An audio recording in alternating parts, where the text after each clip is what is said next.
What's up, guys? It's Cooper Webb, and you're listening to the MotoXpod.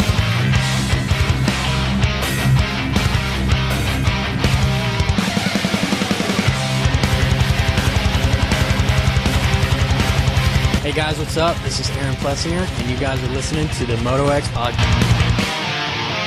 Save me from myself. My arms and legs are bound like an aging corpse from another world. I'll scream the truth 6 feet underground. Feel alive inside yourself. Watch your enemies dispel. If I could find a way to avoid this fate. All right, it's Wednesday night, and it's time for another MotoXpod presented by Yamaha Motor USA and Race Tech. We're back with episode 402 featuring Honda HRC's Joe Shimoda and Phoenix Honda Racing's GNCC rider Jordan Ashburn. It's going to be fun. Finally got another off-road guy back on. I figure it was about time. So, yeah, going to be a fun show. Before we get rolling with this thing, as always, in studio, working the cameras, being mean to me and TJ, Scotty Thompson. What's up, Scotty? What's happening, dude? Where was I when I was mean to y'all? Right here a minute ago, you were just bashing. I remember thanking TJ for getting me some sweet tea. TJ, you're in studio. Well, I mean, I feel like he was just you bought him a nice drink, and he was And I thanked him for shitting it. on it Oh, I thought you were the one being rude. because I didn't want one. I mean, Yeah. you turned down my generosity. I was willing to spend Yes, money. turn it on you. him. And I appreciated that. I just didn't want you to have to spend. That's a lot of money to spend. 50 But cents? I know you felt bad about it, so you made us bacon, which we could talk about We'll later. talk about that when we get to grill your ass off. Love bacon. Yeah. So back in studio, one and done again, TJ, because no show next week, and then I you're know. back in the oil field. This is perfect. It worked out perfect for me. Wow, what a loser. At Yamaha Motor USA, we don't just build motorcycles. We engineer legends. From the championship podiums to off-road trails, the YZ platform has defined dirt bike excellence for generations. Whether it's the dominance of the YZ450F, the YZ250F, winning High Point this weekend with Cole Davies, or the beloved YZ250 two-stroke, every YZ is built for riders who push harder, ride faster, and demand the best. Unleash victory and ride Yamaha. Visit YamahaMotorsports.com. You can see all the models offered, or just drive down to your local dealership and look at the perfect machines that are Yamaha Motor USA. Yeah. All right. We just finished up with High Points. Pretty, not that most exciting race, but there was definitely some exciting drama in qualifying. I feel like there's a couple topics we can talk about before we get to Jordan, which actually, guys, Jordan's going to go first. Joe Shimoda's pre-recorded. Joe texted me yesterday and had a busy evening tonight that came up, so we pre-recorded it yesterday, but it was a really good interview, so hang tight for that after Jordan. But, yeah, we could talk about – here's the things that I wrote down that I feel like we might want to talk about. The drama, right? Deegs, Jet, qualifying. Mm-hmm. Davies first overall, Cole Davies. Julian Beaumer throwing away that Moto 1 win that would have probably given him the overall. 30-something penalties on the day. Mm-hmm. Hammaker's loop out, or Aaron Plessinger versus Jorge Prado. That battle in the second moto was gnarly. Those were all just kind of things I was like, those were all kind of the cool things to me of the day. Yeah. Or maybe you guys have something different. But I do have a quick take on the Handmaker loop out. okay. All right. there we So go. I've listened to some race reviews and stuff, and I haven't seen anything come out that's really explained what happened. Everybody's just kind of saying, from what I've seen, you can tell me if this is wrong, that it was just kind of like his user error, like he just messed up, looped out. A lot of people are comparing it to the Villapoto loop out when he went to MXGPs. Trentino, I think. So I've had what I thought of initially, because this has happened to me before, is one time I was racing with somebody, battling. I was in the air on a jump. They landed a piece of, and I was on the throttle, about to get back tire down, and a piece of dirt got stuck in between the throttle housing and the grip, and it kept it wide open, and I almost looped out and died. So is there any possibility that could have been it? I'm going to say no. A rock could have hit the throttle cable wire and made it temporarily loop out. I think here's the thing. It's all on him. I didn't mean to I butt think over so. you. No, you're good. But Actually, hey, will you pull that curtain back just a little bit so it shows those other jerseys? oh yes, I sure will. But After you say your piece. but anyways, the point I was making was, if that would have happened, they'd have come out and said that, and so he didn't look like Larry Loopout. Yeah, I but think do they may not know that happened? Is it not? It's not even an option. No, I mean, okay, sure, anything's possible, right? I mean, What did they say it was? they haven't said anything that I've seen. I just think he got a little out of position. The throttle was wide open, and bike got a lot more traction than he thought. And It happened in the air, though. No. No, I So think it leaked out Jason- when he hit the. I mean, I haven't rewatched it a million times, so Jason Thomas talked about it on the review show and on Pulp. Like he said, these guys are so perfect all the time that when something obscene like that abrupt happens, it catches them so off guard that they make mistakes like that. yeah. I just thought he was maybe just on, they're on that razor's edge, and And his tires hit the ground before he was focused on doing something. It's like anything. If you're think about you're carrying something and you're walking along and you're focused on what you're doing, and a step that you step over 100 times you trip on. yeah. And I think that's all it was. Maybe he was looking ahead. And see, that's why I don't. That's why I don't look ahead. That's why you never look yeah, ahead. look at your front fender, man. Yeah, exactly. You need to know what's You need next. to know exactly what you're about. Your front tire's about to hit. Okay. His back. I saw it. I didn't see that his back tire clipped at the very last second. Yeah, I thought it I happened. think he was just in that perfect Oh, okay. position, and maybe the tire, like TJ was saying, the tire hit a split second before he expected it to, or just. And I hadn't it was just rewatched a it. perfectly negative scenario where it just whoop, the bike took off. I honestly, when I watched it live, I thought it happened in the air. That's why I thought that. No, okay. So yeah, but your point though is you asked if it's possible. Of course, it's possible. It's not possible. But It happened to me. It's definitely possible. We're not even sure it happened to you. You're not even Okay, sure. cool. It sounds like an excuse. I remember my life flashing before my eyes. So But they yes, it definitely always did. say anything's possible. So I'll give you a 0.00001. Now that I saw that his back tire did touch, I'm going to step back off of that a little bit. I genuinely thought it happened in the air because that's what it looked like live. All right, so let's just go ahead and talk about the Deegs. Let's do it. Hayden Deegan, Jet, a little bit of the drama. We kind of heard the post-race show, the review show. Jet, for the first time, Jet did kind of react, right? He gave the middle finger. He did the hand snapping, yeah, you're all talk. In no world do I believe, in no way in this world, whatever, do I believe that he's under Jet's skin. Like that it's going to had any effect on his ride at High Point, or that it will have any effect in the future. I think Jet just decided, hey, I'm just going to respond this time. But I don't really see it as Jet got frustrated or angry. I just don't think so, personally. I think he got frustrated and angry, but I don't think he got rattled. I think it's kind of that's a better way to put it. I think the way I look at it is what the problem that Deegs is going to run into is the same thing that the Japanese ran into whenever they bombed Pearl Harbor. Oh boy, Where is this? They awoke a sleeping giant. You know what I'm talking about? Like he's gonna. I genuinely think that if he does that, because every time that you see somebody push Jet, he just drops the hammer.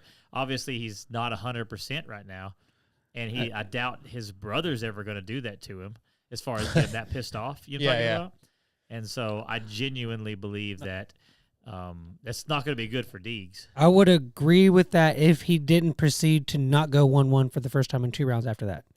I don't think it got in his head. I don't think it frazzled him, or whatever word you want to use. But I did think he may have lost a little bit of focus. And Hunter's like, y'all go ahead and they distract each other, and I'm just going to go wax y'all real quick. Yeah, I think that he can't. I don't think he'll get that aggressive, like that kind of aggressive drive that he's gotten to people in the past when they catch him with Hunter. So he's just going to let Hunter just go 1-1 the rest of the year? I don't think he's going to let him, but Because that's what you just said. He just lets him. No, what I'm saying is, I think someone like Deegs, he's like, this dude's not beating me. I'm just going to drop the hammer, and I don't think he'll get that way with Hunter. Like with Hunter's beating him, he's like, okay, Hunter, you got this one. You know what I'm talking about? he did kind of say that. I don't remember where. Maybe a post race somewhere. I didn't hear that, but that basically, like, he tried to go after him, and wasn't, and Hunter was on it. But I don't remember exactly how he worded it. But he was like, okay, I get you. Yeah, you got this one. yeah, exactly. But he won't do that with Deegs. No, I did think I was at the local track, Crowded J, the morning, and I kind of saw the Crowded drama. J. Huh? Crowded J. Crowded J. Yeah, that's the. I know that. Okay, but you say Crowd J. Oh, Crowded J. Oh my Sorry. God, just let him tell the story.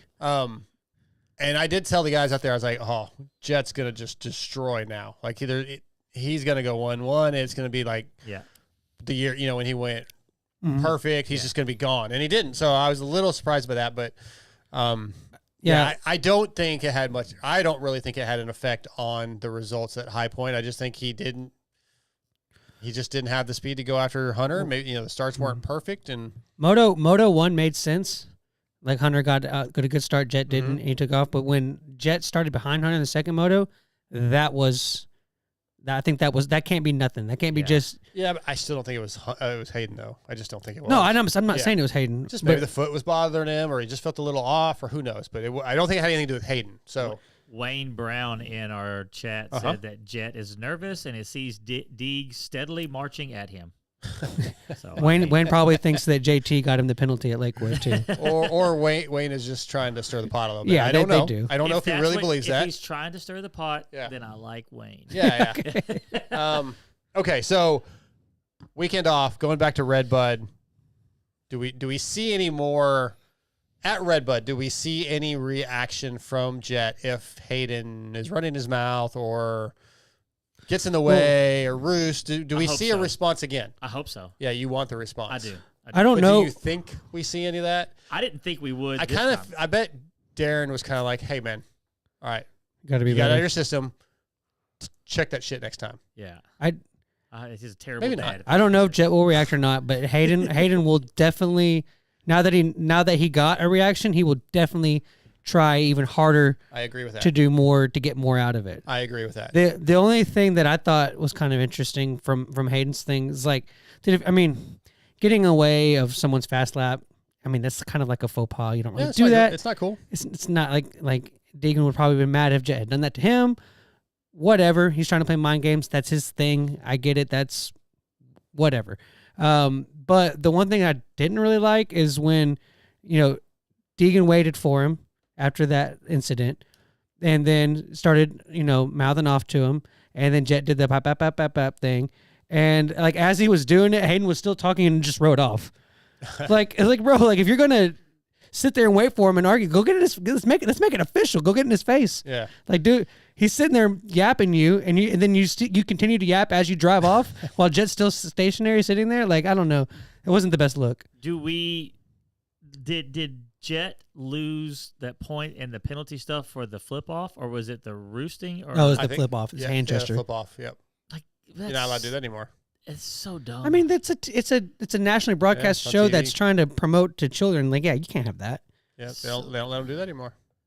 So dumb. I mean, I somewhat agree with you. I do feel like it's part of the emotion. Yeah, but it's a rule. Can't do that, dude. Well, I got to bring the heat about this subject a little bit later. Okay, yeah, we'll get to that.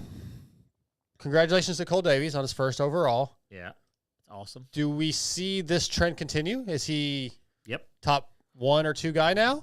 Podium guy. Podium guy every week? Every week. He was solid. Yeah, I think it'll be him and does he get Kitchen and Joe, and if Hammaker's okay, those 4, I think that'll be our podium for the rest of the year. Does he get Juju in the first moto if Juju doesn't go down? I don't think so. Now. Maybe he was Juju gone. Too. Yeah, man, the 250 class is going to be awesome for the amount of winners we could have, and it changes every week. It's so crazy. It's so inconsistent. And the 450 class is going to be awesome because of some brewing rivalries. Ooh. Yeah. Same thing again. But Genius. one thing that does have to happen, and I have heard it mentioned on other places as well. Joe's got to figure out how to make some passes. Dude, that was I asked him about it a little bit. Oh, what'd he say? Well, you'll have to listen to the interview in a few minutes. Yeah, you have to listen. But before we get into that, our first guest of the night's on the phone, and he's going to be brought to you tonight by Guts Racing, right, Scotty? Yep. Yeah. Grip control, confidence. Elevate your ride with Guts Racing seat covers. Trusted by top pros and everyday riders alike. Designed for maximum traction and durability, Guts seat covers keep you locked in when the track gets rough and the stakes get high. So visit Guts Racing. Let them know the MotoXpod sent you. Tonight, Guts Racing brings us from the Phoenix Honda Racing Team, GNCC champion, Jordan Ashburn. What's up, Jordan? Hey, how's it going? It's going good, man. You are our first off-road guy of the year, man. We've been slacking with getting GNCC guys on, but thank you for doing this.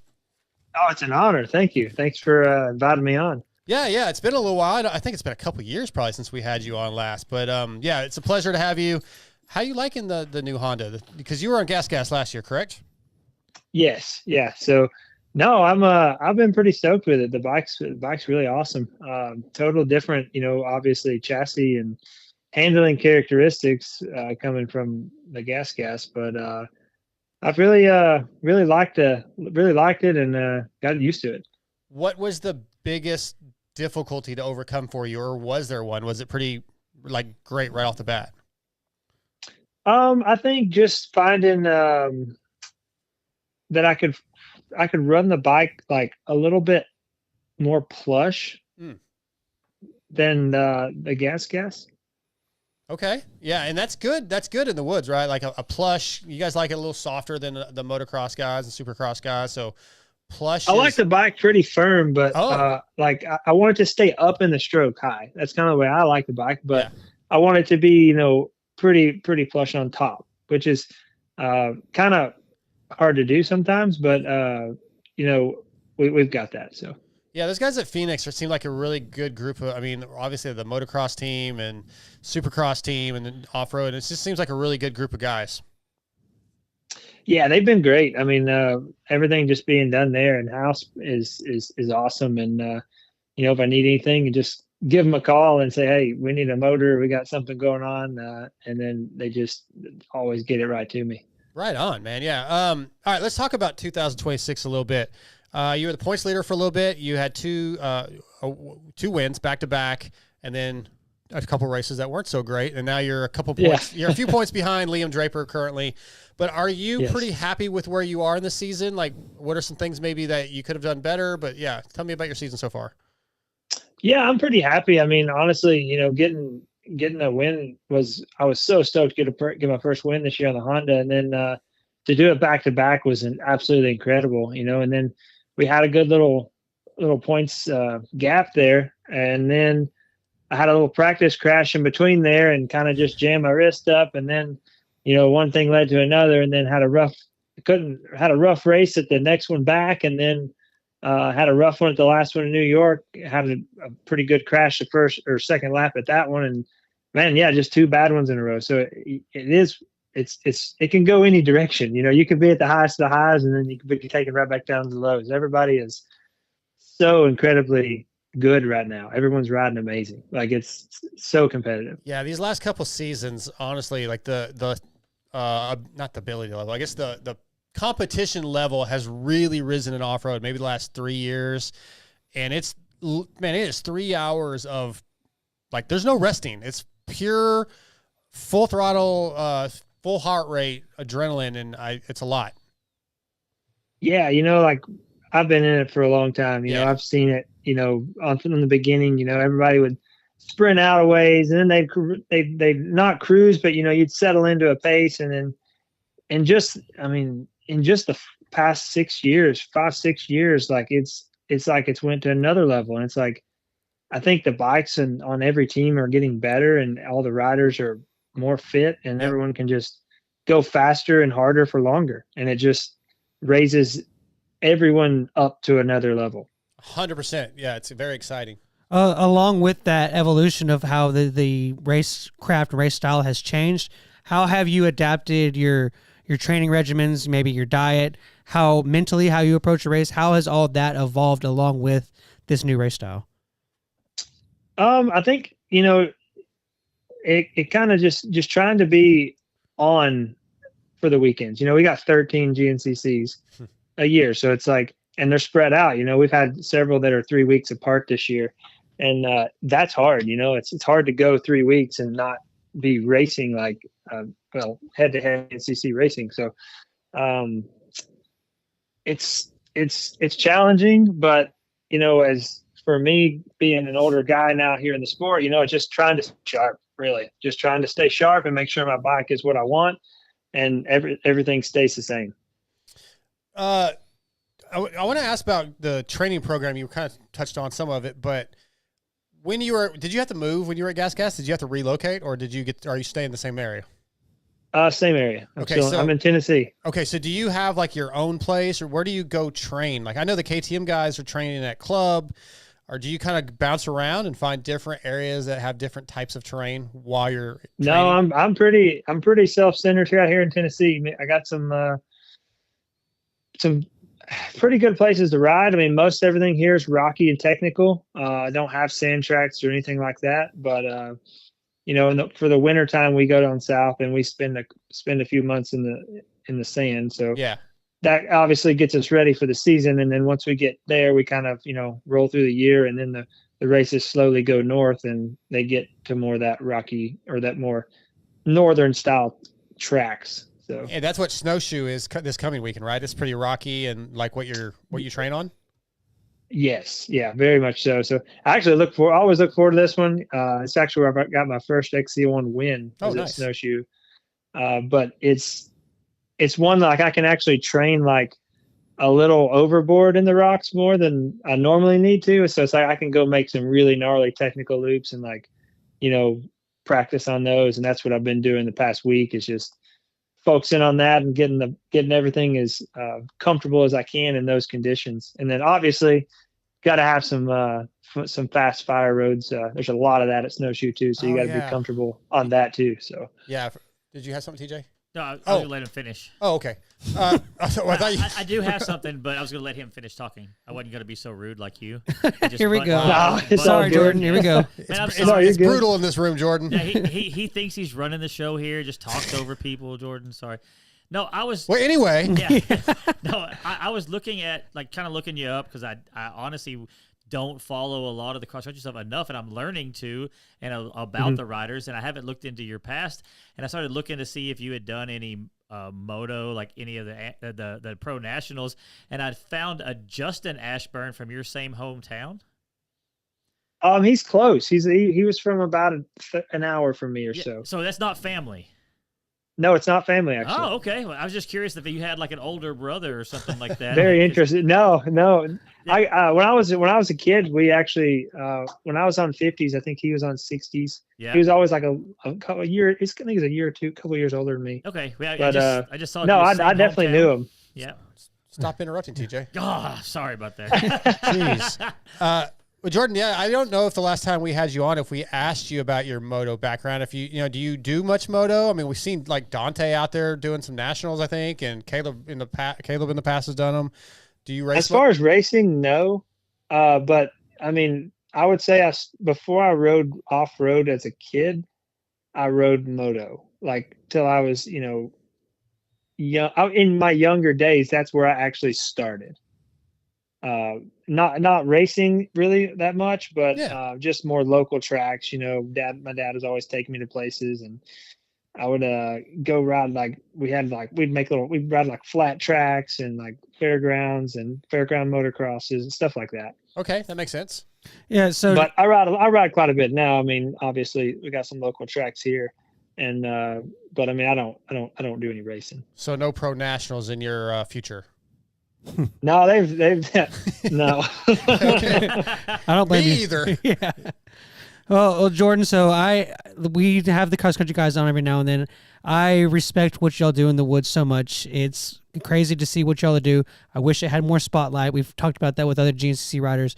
But my question for you is: at what point you mentioned you were racing enduro and stuff when you were younger? At what age did you finally realize that you're clinically insane? Because you guys are nuts in the woods, man. Yeah. I don't know. Like, it was always fun. Like me and my dad, we always rode for fun, and we raced some local series and stuff. And I started winning a few of those when I was younger. And then it's like at one point, it's like, I think we actually could, go chase the GNCC series because that to us, like, that was like the thing. Mm-hmm. Like I always seen it in the magazines and the cycle news and all those old things. And it's like, so like, hey, let's go chase that. And then, from there, it just kind of, I guess, spiraled out, and So we have a lot of guys and local guys. If we get older, we I have at least kind of gravitated towards riding more trails. Obviously, I'm not doing what y'all do in the woods. And do you notice that, like, guys kind of falling into like woods riding after moto stuff? Absolutely. Yep. Yeah. Do you I've seen a lot of that, and guys that I knew when I was younger and grew up, and they were kind of moto guys, and they've I mean, almost all of them ride off road now, and love it. They have a blast. They love trail riding with their buddies and going out and having a good time on the mountain, and and I mean that's what dirt bikes are about. Right. Whether you do it at the track or in the woods, like it's riding with your buddies and having a good time. Like that's where we all started from. I watch a lot of the pros, and I have a son who's I will call him an amateur pro. I mean, he's a pro rider, but not good. We'll put that. I mean, he rides Supercross, but way better than us. But anyways, but I noticed like the moto guys, when they're not like having to ride and train, they do not want. They'll do anything. They'll go play golf, which is really a dumb sport, just so they don't have to ride dirt bikes. And my question to you is: are the top cross country guys, most of y'all guys ride on the weekends still if you didn't have a race, or are you like, I'll go play video games or whatever it is? No, like my outing from like racing is I still ride with my buddies. I mean, I still ride with guys I know, and I still enjoy it. I guess that's what keeps me still wanting to do it at 35 is like I'm definitely older in the sport, but like I enjoy racing and riding. And I think trying to keep that as a balance enables me to be where I need to be. That's cool. Mentally. Yeah, Jordan, kind of following up on, my response to what TJ asked you is I love to ride moto, but I've been riding some off-road. I've done some GNCCs, but when I go do an off-road ride or a GNCC, I don't really care where I finish. I don't feel like I have to jump that double. I just am enjoying the ride and riding through the woods. Oh, let me try to cross this creek. I don't care how fast I do it. It's so fun. And that's where I do find a lot of enjoyment in off-road because for me, it's not stressful really, other than Ironman Hill. That scared the shit out of me. Every time I've done that, I hate that hill. But other than that, like I don't feel like I have to push myself to do better. I'm just like, I'm having a fun ride, riding through these woods, or the rocks or whatever, and it is. I can see why guys would quit riding motocross as they get older, like you say, and just enjoy riding with your friends out in the woods. It is. It's just fun.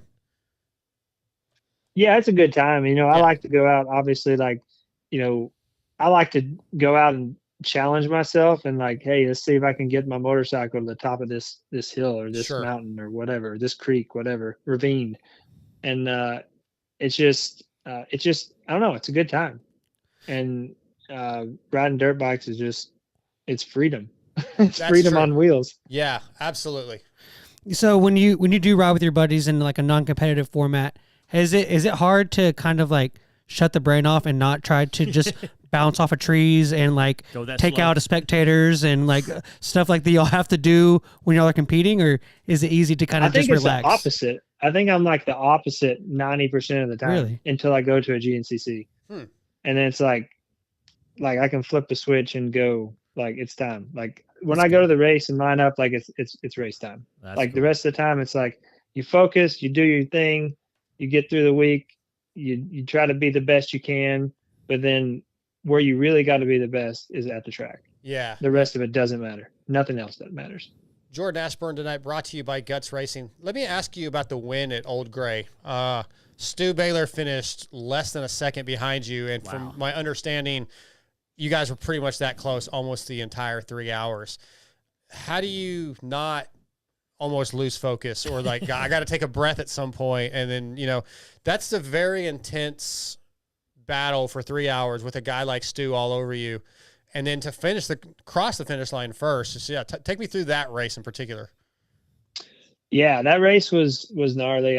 He got me there. I guess the first year we had that race, I ended up on his side. He beat me there, and I really just wanted to win that race. It's a home race to me, and the track was a little more technical this year, so it kind of kept us close. And he was riding just so good all day, and I was just.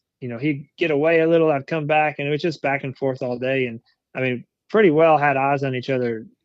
I don't know if we didn't. I don't know if we ever didn't have eyes on each other all day. Yeah, I mean, we were that close, but yeah, it's a lot of pressure. I mean, obviously to have to race head to head like that for long, and then trying to be sharp, all day, every section, every rock, every rut, just trying to nail everything. And in the end, you don't, but you try to make up where you can, where you're better or where they're better, and you try to do what you can. In moto, you hear a lot of guys. Some guys are like, I would rather chase for a race, or I'd rather be chased. Where are you? Because I feel like in the woods, it would almost be better to have a guy in front of you because you see them make the right turn that you forgot about, or something along those lines. Yeah, no, it's nice to be in the back sometimes because you can kind of figure out those lines and figure out where the wrong one is or the right one, and sometimes take advantage of those. But as any of us, XC1 guys, we get late in the race, like we're not really, we're pretty honed in on the track, and we know pretty well where to hit our marks. But I mean, things do happen, and sometimes you overshoot this or overshoot that, or things like that. But it's tough. When you're in, especially when y'all are pushing like that at the end, because y'all are so close in times and y'all are battling for the win, and the race is kind of more spread out. How long are y'all able to go without running into somebody? And also, how have the lappers been this year now that you guys have been in more battles? I think the lappers for the year have been better until New York. New York was probably the worst one I've raced in a couple of years, like for lappers. But it's tough. I mean, the lappers play a big role in the race sometimes, especially, a lot of times the heaviest lap traffic's like midway through the race. Okay. Right around that pit stop strategy, or right around your pit strategy times, that second, third, fourth lap, those are your worst lapper laps, because you're kind of getting into the back of the field and you're trying to get through everyone, and there can be so many together sometimes, like you don't really know where to go, and you don't know if you should yell, you don't know if you should holler to try to get them to move, or not do anything and just try to sneak by, because sometimes one's right and one's wrong. It kind of is what you don't really know what to do sometimes. Yeah, you holler at them and they take a left right in front of you. Startles, startling, man. I had a street bike one time that I had like train horns on, and every time you'd hit the horn, you had to be ready for the car in front of you to do something crazy. And I'm sure it's the same thing that you run into. Yeah, it's just you don't never know. Usually, you can always expect them. Like someone will always, like if there's a split line coming up, and you're like, oh, the fastest line's up to the right, they'll always go to that one. The easier one, yeah. So you're like, you got to always take the worst, slowest line. And sometimes if you're the guy, you're racing head to head, you got somebody right behind you, and you come into that, and you don't take the right line because the lapper pulls over in it. Sometimes you'll get passed by it. Right. And so it's always like you don't really ever know what to do. So you feel like the guy's trying to get around Prado during the moto. Like the guy's always in front of you. Yeah. Jordan, what is your off the bike training like, or even I guess on the bike too? Moto guys do like sprint laps to work on intensity, but to have a race that's 3 hours, obviously there are some places where you can take a breath and maybe relax normally, but you really do have to be almost at 100%, it seems like, for 3 hours. So what is your training like for that in particular? 20, I mean, a lot of, in a week, in between races or whatever, we may do a day where we're doing like 320, 420s. And then, your warm up besides that. I mean, I'm not going out and doing a 2 hour moto, right? Race weeks or nothing. So you're getting that intensity in the same, I would say, format as moto kind of, but, usually I don't usually do a lot of sprint laps. It's usually more like shortest motos are usually 15 minutes, 15 to 30. And then weekends off, sometimes, you could do a 1 hour moto or something, but it kind of depends on the time of year and how many races are, like the span of races that you're in, right, for the timing. And then as far as off the bike, just cycling, and if you got back-to-back weekends, you're not got a whole lot going on. You're not trying to smash yourself out too much during the week, because like I said, you want to be as good as you can on the weekend, and you got to have everything there you can have. Okay, yeah, that makes sense. Now, after snowshoe, I think you've got a break till September-ish, and then the final 4. What are you going to work on during that break? Are you gonna take some time off, or are you going to really focus on bike changes, or anything in particular, or just what's Definitely going to take a little time off. After the snowshoe, just to get a little fresh reset, and then definitely going to go back to work on the bike. And I want to I got a few things I want to work on, to try to be better at toward the end of the year. And, we got 4 rounds left after the, they call it summer break. So, so just trying to have everything lined up and be better for that second half of the year, and come back out swinging. Yeah, like I said, I think you're right. You're in a good spot. Only 8 down on Liam, and Liam's great. We're big fans of Liam on the show. I actually, the GNCCs I've done for that team, or under the tent of that team. But you didn't do anything for him. No, I didn't do anything for them. They did stuff for me. But I think the closing rounds of this season are going to be really exciting. I do want to ask you I got one listener question, and one you mentioned New York. That was Watkins Glen. This was the first year for Watkins Glen GNCC, correct? It was, yes, first year. What was it? Pretty good, or I kind of got the feeling that you didn't love it. I didn't love it. Just because I struggled. I had a crash second lap, so obviously I was riding a little banged up all day. So I didn't love it. But the track was it was a little short for the amount of people we had on the track, and it didn't have a lot of diversity. Like, it was kind of fast, but very open, and a lot of roots and stuff. The track was all brand new virgin, so it was really slippery.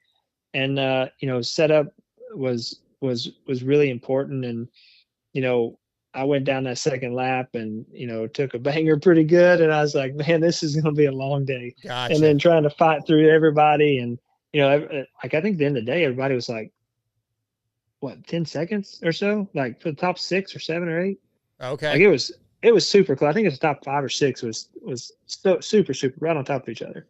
Yeah, I don't know if that's good or bad. I mean, I guess it's exciting for the fans, but yeah. Do you feel it's kind of like every section you roll the dice and you come into it with a bunch of lappers and they'll come out different. Do you feel it has potential? I think it does. It just needs more property. Okay. Or needs more trail. Yeah. I just know the NASCAR course, the road course, right? That's a road course, I believe, there. Yes. So I didn't know what the surrounding area was like. Do you guys have anything else before I do the listener question? Go ahead. Okay, so let's close this out then. This is T Brown 199. His first part of the question is, how do you like the Honda, which you've already talked about that, and he wants to know if you have any plans for the 4-stroke hard enduro class. I've had that a lot, actually. Okay. I don't know. I've kicked it around, actually, and that's something that might be on my to-do list this summer. Is building a 250F to race TKO on. I've definitely not kicked it out of the question yet, because I've done TKO like several years. I mean, many years now, I guess. But no, I'm definitely thinking about doing it. Is that the most difficult U.S. enduro, TKO? I wouldn't say it's the most difficult, but it's probably it carries the most prestige, I feel like, because it's been around the longest. Okay, that makes sense. All right. Yeah, because it's been around a long time. That's the one out west, right? Tennessee. No, it's in Tennessee. Actually. TKO's Tennessee knockout. Oh, what's the one that's out west that you go through all the rocks and it's kind of like where King of the Hammers is? Yeah, that's King of the Hammers. Oh, is that? Yeah, King of the Hammers is they just had one out at Silver Kings. It was in Idaho, and that was like a world event, though. It was really big. Have you done those? I have done some. I've not done the world rounds, other than whenever it was with TKO, but I've done several of the U.S. hard enduros the past couple of years. I got you. And I enjoy doing those. It just it's a whole nother world. Yeah. We have a lot to learn about all this stuff. We've been learning a lot this last year or two. We've been focusing more on the off-road. What TJ said earlier about you guys, again, we probably said this the last time you were on, is like this not enough respect or enough attention for what you guys do. it's incredible how good you guys are. When you look at the crowds and the amount of amateurs that come to these events, it really does deserve more coverage, but it's just so hard, I think, to cover something that's so spread out like that and hard to get cameras in. But man, it's amazing to watch what you guys do, and we do appreciate you coming on here and doing this. And yeah, good luck at Snowshoe this weekend, man.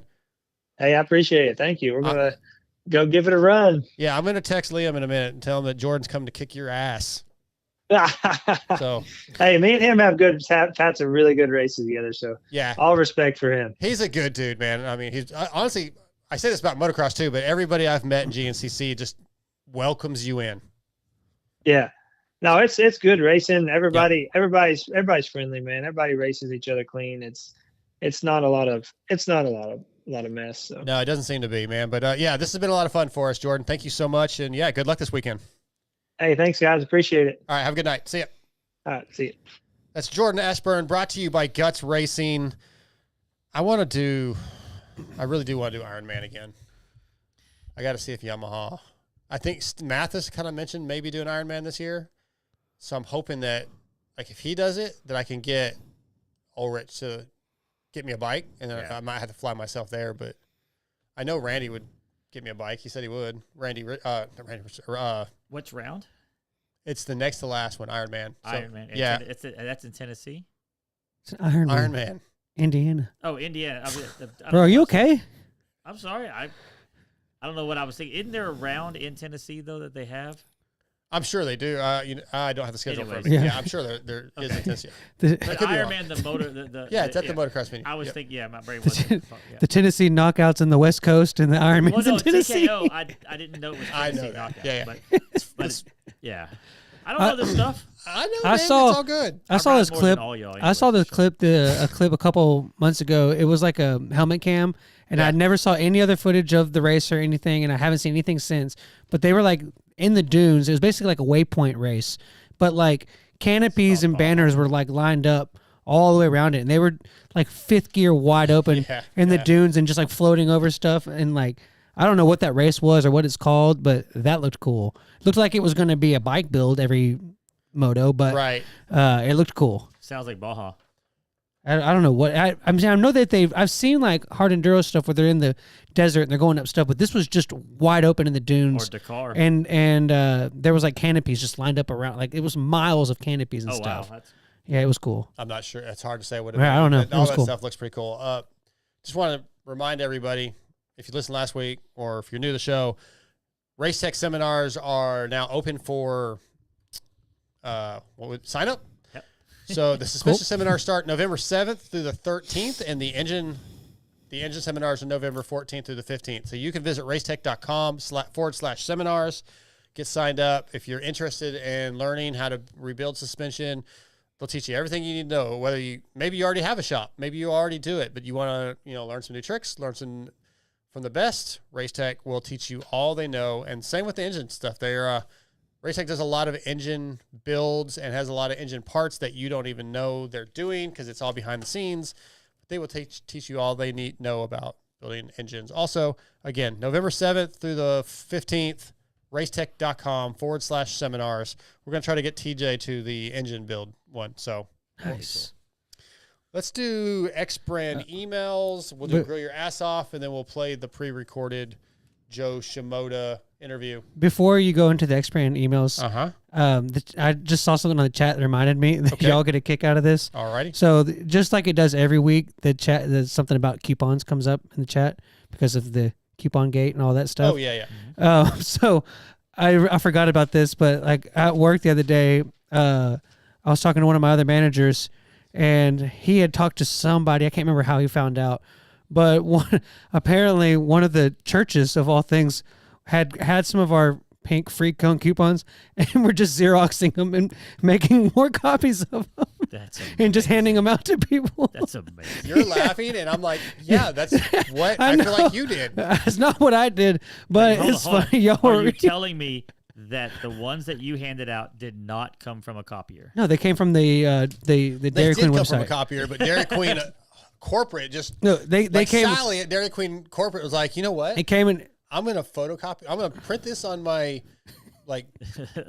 Word Perfect or whatever. I'm gonna print it out, and I'm going to put it on our website with a link that goes to my bank account, and Dairy Queen will never know. And she got a spot on the Dairy Queen officials order website. Yeah, she Okay. She No, just it comes put in on like the a website. stack of like 1,000 of them, like this, like sealed and like cellophane and everything.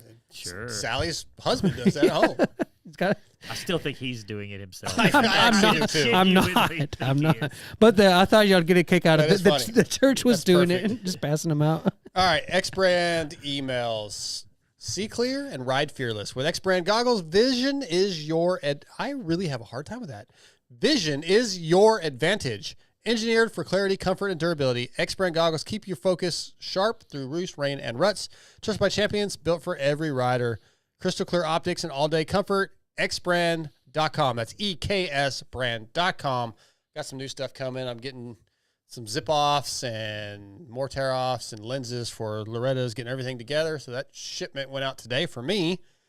So, yeah, get yourself some X Brand. You will not be disappointed. All right, X Brand emails. First one is from Justin Brewer. Let's see here. I know there's part of this. I don't think I was going to read it all. Okay. He says, anyway, how you're doing? Well, congrats on your ticket to Loretta's. Train your ass off. Do the full motos. As long as you can achieve going the distance in all of them, you're going to be happy no matter what you finished. You've already achieved the ultimate goal of getting to go. The only part he reads is the part No, man. glazing him up. Yeah. Wait till the last paragraph, because I'm not stoked on this last paragraph at all. Well, but I'm going to skip read it that. anyway. Okay, You go want me ahead. to skip it? Yeah, no, skip to that part. the Oh, last okay, paragraph. cool. Also, Scotty does not Oh, wait. suck, Eh. as Kevin tried to imply. That was the email we got before. I do think you and TJ overdo the hazing a bit just to get him going. With that We would said, never. you get butthurt just the same sometimes. You, not me. You know what? Delete. What was his name? Well, no. I don't it's remember. gone. I deleted It's it. gone. No, for real. Justin Justin. Brewer. Justin Brewer. Stay tuned to our top 5 this week. Oh, Austin Lumet. Oh, yeah. Okay, let's see. This was from last week, or maybe even before. I didn't see it. It was actually an Instagram post, and it was hidden. yeah. I just saw it. So he said, "Can't wait for the MotoXpod this week." It was after I had qualified. He was excited to listen, and I told him, "Hey, just saw this. No problem. Sorry about that." He said, "Not a problem. Pod was good, and congratulations on Loretta's." Awesome. So thanks to Austin. This one is from Cody Mason. Cody and Mackenzie are friends of mine. His wife, they're who I stay with when I go love to it when- Ironman, not in Tennessee. For GNCC, I stay with them sometimes. I love it when people have 2 first names. It's like my favorite thing. Oh. So I had posted a picture of my bike at 6 Feet Under, and he just said, "Hey, handguards are cool. I think they look dope." I run handguards. Yeah, handguards Yeah. look good. So, Cody, I agree. Dylan Chandler. What bar bend are you rocking? I currently have the Renthal 672, but I am getting ready to put on a set of 661, which is that Kiefer developed Eli Tomac bend. I'm going to try those things out. So those just came in. Thanks to Paul Parabino's Renthal. Yeah, thank you, Paul. I just got mine in too. I'm ready to put them on and maybe get my bike running. Scotty got a shipment. He says he is now motivated to get his bike back together. So I next time we have Paul, I was going to ask him. I didn't really want. I know you were trying to get an order in, so I didn't really want to take any more time. But the Renthal website for the fans out there has a very cool tool where you can go through and compare what bike you have. It'll show what comes on its stock. It'll let you, because I don't know anything about that stuff, so it was very helpful to look at the different links and stuff and they have ratings for everything, and they give you like a spec on all of it, so it's pretty easy to use the tool. Works Fit is Works Fit, yeah, definitely check that out before you get your next pair. The only thing that I was confused on is the stock bar on the KTM was the Jeremy McGrath. It's the Jeremy McGrath one as well. And then what I don't like about my current bars is they're too tall. And so I wanted to make sure I didn't get too tall of a bar. So I was looking at different ones, and it said the KTM low, but then when I looked at the height specs on it, it was high. It was a higher number. So like, I don't know if I'm just an idiot, which probably I am, and didn't know how to read it. Probably. But it was weird. The numbers didn't match the description of it being low. So I don't know if it was actually low. I don't know. It was confusing. So I just went with the stock. Okay. Rental / But yes, the Works the website is very easy to use. Go check it out. Yeah. Thank you, Paul, for the We'll care talk a little bit more package. during the rental read in a little bit. Okay, this one's from Anthony Bennett. Anthony Bennett is the guy, Campfire Motor Stories guy, the Naked Calendar Oh yeah, guy. Yes. He's the one that was saying that. What's the name of that company that does cylinders? Oh yes. I want to talk about that. No, we are because it's an email. I don't think so. Okay. My main reason for the email is to hear a formal apology from TJ since I heard read you this say last he'll be in next week. But this is so he needs your formal apology that week. you are correct. Next week. This week. Yeah, This week now. Oh, we're gonna start this conversation next week, again. I will say that I was wrong. Lane Court is still in business, but they are not in Alabama. They're not even in the United States anymore. They're only in Europe, and I was wrong, which is a sad thing that a company that awesome went out of business, and he was absolutely right. Well, it does happen every now and then. Sad. It does. It's actually really sad because they were great to deal with. I does that mean Millennium's the only people left? Ugh. Couldn't tell you, man. Okay, last one is from Gregory Greg. There you go. Gregory Scotty. Greg, that's cool. Two first names, Gregory Greg. And the last one was too Dylan Chandler. Oh, yeah. Yeah, okay. Yeah, I didn't catch that. You're weird. I started listening to the Pulp MX back in 2013, but stopped around 19 or 20. Steve has become the CNN of motocross media, and I'm just not much of a fan anymore. I loved your work on Vital, and honestly, I'd much rather listen to you there than ML. Okay, cool. I didn't write this to trash other media outlets. I really just want to tell you that you're doing a fantastic job. Every week I tune in to hear your perspective on the sport. We all love your insight, honesty, and willingness to call things as you see them are what keep me coming back. Keep up the great work. Nice. You've got a loyal listener here. That's nice, man. That's really nice. Yep. Thank you. Okay, that's all the emails. Grill your ass off, bring the heat. That's good for it? Ready? Oh, I was like, do you want me to? I was like, you looked at me if you like, have it, you can. Yeah. Okay. Knock it out. if you're looking to grill a savory steak, bake a delicious chicken breast, make the perfect roast potatoes, or even fry bacon for breakfast or a snack, Grill Your Ass Off has a seasoning to elevate that experience. Jason Murph is a military veteran and motocross enthusiast, and his line of seasonings and sauces simply can't be beat. On top of being astounding, every product sold helps support a true non-profit or event. Visit grillyourassoff.com and use promo code DarksideMX3, all caps, to save 20%, and I promise you, you will not be disappointed like the bacon we had today. Yeah, so we didn't do this on air because it was going to be too much. Obviously, I can't fry bacon on air. I mean, you could plug in a griddle over there. I didn't want to fry it beforehand and have it sitting here cold to do a taste test on air, but I made some bacon. I made some with Infidel, and I made some with Cannibal. What were your thoughts? I have never had bacon with seasoning on it, unless it was like a maple bacon or a peppered bacon or something like that. I now have to change how I cook bacon. Okay. Because that was probably some of the best bacon I've ever had because of the seasoning. TJ, thoughts? The Thoughts? the second one, You like the Cannibal? the Cannibal. Yeah. I liked both. I couldn't figure out what the flavor was. Like, it just was like almost, I don't know. Like, I'd like to know what that flavor is like, you know what I mean? Whether it's like, I know it's not habanero. What the ingredients are? Not the ingredients so much as, The but flavor, like the flavor profile. the flavor profile, what it's geared, but it was really good because I think that'd be really good on a burger too. Yeah, and I use all that stuff for, I've said on here every time, like I mix them up. Like the Infidel is tagged as the pork seasoning, but I'll use it on a steak. Yeah. Sometimes I'll mix, not on my bacon. I only do one side on the bacon, but like if I'm doing a steak, I might put a little Infidel on one side, Yeah. and then I'll do something else on the other side. And I do that try when all I kinds of cook different things, sometimes. yeah. I do one seasoning on one side, another on another. I do use that. them as all kind of a universal. The Cannibal is actually labeled as like the universal seasoning, Okay. but I use them all for whatever. Are you? So you said you liked the Infidel on the bacon better, The correct? best, yeah. But I also do- use the habanero one. Yeah. I just mix them all up. It does. Are you a big like sweet and salty guy, like sweet savory? Sometimes, yeah. You see, I think I'm. It's okay sometimes. I don't really like I don't like sweet and salty snacks mixed together. I like eating a sweet snack and then maybe eating a salty or vice versa. But I think that's why I don't know about for TJ, but I liked the Infidel Yeah, more. it's a little sweeter in it. No, the I thought the Infidel was sweeter than the What was the other one we had? Cannibal. Cannibal. I liked the Cannibal because it was more like salty and. Oh, you liked the first one, which was Infidel. No, I did like them okay. both, but I Okay, liked okay. I liked the Cannibal more. Yeah. Okay. All right. That's not what you said a little bit ago.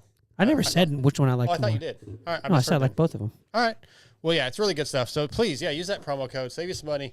Yeah, if you guys cook it all, just try it, man. I think you're going to love it, and you'll keep buying it. And if I'm going to give full credit, the first time I had bacon with Grill Your Ass Off was at the Kiefer's, and Heather made bacon. I was like, oh, I've wow, never. that was a game changer. I don't know why. I've just never thought of Yeah, me seasoning bacon. Maybe throwing some pepper on it. Yeah, Maybe, me but either, like, until Heather did it, and I was like, oh, shit. oh, you can do that. Yeah. That's legal. Yep, exactly. Yeah. Okay. Let's see. Who wants to go first with Bring the Heat? I do have one. If you want me to go first. Go ahead. Well, I'm going to go first, Bring the Heat. Okay. We'll let you go first with T-Bolt. So I've got a couple. And I'll make them kind of quick. The first one's pretty simple. Well, all these streaming services, most of the time, you get a show and they just give you all the shows so you can binge. And I don't watch really it. like that. You don't like that? Well, I do and I don't. Okay, so Amber and I have been waiting for the Game of Thrones House of Dragon to come back out, season 3. Finally came out this last Sunday, and it's one episode. I'm like, let's just wait, because we're gonna watch one episode. We're gonna let's go. What happens, and we can't.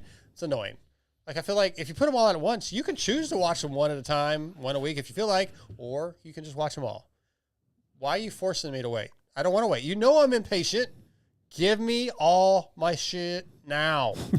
So that's very American of you. I want it now. America.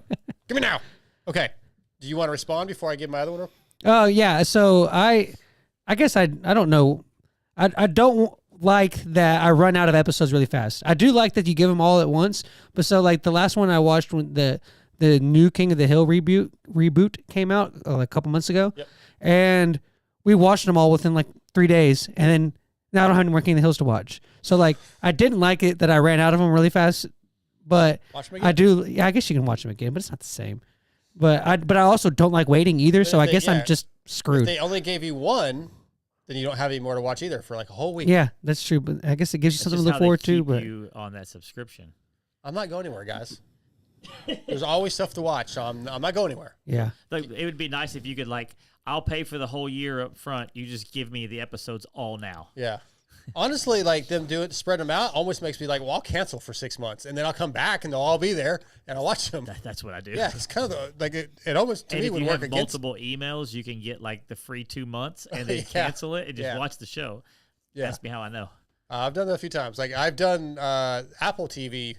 I got the free month or whatever, and like watch everything I want to watch, and then canceled, and like a year later do it again. Yep. Okay, my other one. I don't know if this is exactly a Bring the Heat, but I had a situation. Like a week and a half ago, pulling down my road, and this car just pulls up behind me really fast, and they're like right up on my ass. And I have like an old top road. It's not like a main highway or even like this road. this road right in front of the house. Yep. Okay. So, and I pull into my driveway, and they're slow rolling by, and they're looking at my house, creeping. I'm like, what are they doing? And they pull up to the end of the road at the stop sign. They just sit there for a little bit, and they turn around, they come back by, slow roll by. All right, that's a little weird, a little concerning. So I called my neighbor who has like ring cams. I was, hey, did you get And that a gun. Yes, he made a joke actually about that. No, he You're has an a gun. idiot. You're such an idiot. I just asked if he had the car on the camera, and he kind of really didn't get it. But anyway, I was like, whatever. So a week later, which was a couple days ago, I leave my house. I pull out on the road behind us, the main road behind us here, and I come to the stop sign. And that car's sitting in front of me, and they you can tell like they hit the brakes, they do a U-turn, and they're just I'm gonna be judgmental. It's a white trash chick, like 55, 60-year-old chick. She's yelling and cussing. I got music on. I don't know what. I just drive off. But I actually decided I'm going to loop back around just in case she's looping around to my house because she already saw where I went. Not at my house. So I loop back around. I end up kind of where I was to begin with. And she's still sitting there. And she turns out and tries to like almost block me. And she's yelling and screaming. And I'm like, I don't know who you are. And I just went to work. An hour later, I got in my work truck. I was like, you know what? I'm going to run by and just make sure, like, my stepdaughter's here by herself and nobody's at the house. And I call my neighbor, and I was like, hey, here's an update. This just happened. He goes, I wonder if she lives in like the RV park or something. So, let me pull through the RV park. Sure as shit. She's sitting in her car in front of a little RV. But I'm in a work truck. So I loop around the RV park. She gets in behind, starts following me. Not even your truck. Yeah. Like that she's used to. Yep. I turn around She does and this she to everybody? like pulls up. You looking for somebody? And I said, no, man, I'm just reading meters. Doesn't look like it. Okay, cool, man. I don't know you. And that's it. But it's weird. I don't know what's going on. I did video a little bit of it. You can't see much, but I ended up actually called the sheriff. I was like, you know what? I better just at least get this on record. Oh, you're a snitch. Yeah, it's Just in case something happens. they're not going to do anything. No, Well, on I don't record know. maybe. Yeah, they were like, yeah, this is good because if something happens again, we can do something. And then I Point heard your mic at your mouth. Oh, I got her license and I gave it to him, and I could hear the dispatcher in the background, like Gilmer, Texas, Yeah. DUIs. Like, all right, so this She's- person is a problem, but I don't know what the situation is. You but mean an East Texas tweaker? Yeah, I'm about to say Maybe. this. I'm about to say that's pretty. This story sounds pretty methed up, man. But yeah, I don't. I wanted to get it on. I wanted to get it on record because if something happens, then they'll be like, hey, this is the same person. So we have a we have history. that. We have that a lot at a restaurant. We methed up a lot of orders. Yeah. Yeah. Anyway, so it's 'Cause they always like we give them I exactly. didn't, like, hopefully Amber's not listening because I didn't even mention to her because she would freak Oh, yeah. out, man. Now Like, she's That's weird that probably she's listening. just, You know like, she's a cornering listener you of and the show. following- She's in the chat. just keep an eye on it, I guess. yeah, I have been. Like when I go out in the morning to go do my workout, and like I carry my gun with me just in case. Yeah. I don't know what these people are gonna do. Yeah, I But- wish I had known that about 45 or about an hour ago when I put all my brand new menthol products in the car. Oh yeah, they're probably gone. Yeah. I mean, I actually texted. I texted As my you were neighbor. telling me the story, I locked my I car. texted my neighbor to come. Hey, go get that box out of that truck. Oh, but so anyway, real quick, when I updated my neighbor again about what happened, he goes, "Maybe it's your buddy's wife that." Yeah. Anyway, okay, that's my grill your ass off. Bring the heat. Not a great one, but No, I mean that's interesting. weird. Yeah, It's not. There's no heat really. It's just whatever. it's methed up, dude. Yeah. What's yours? Mine is spam calls. Oh, so many. So for the longest time, I think I even pay like an extra like $3 a month on my Verizon bill to have this, but usually my phone tells me when it's a suspected spam call and I just ignore it. Yeah. Well, I don't know what they figured out recently, but like the past like 2 or 3 weeks, I've been getting calls that show up just as normal numbers, and they'll show up from like Carthage, Texas, or like around here.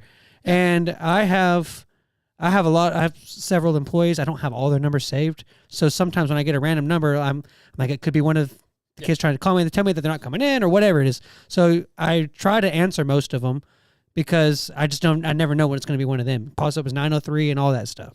And so I always answer it. And then you can tell what it is immediately because it does a little boop and it's an AI. Hello, Oh. this is Brad. I once went and then, like I just hang up. Like it's not even a real person anymore, so you can't tell them to take them off your list.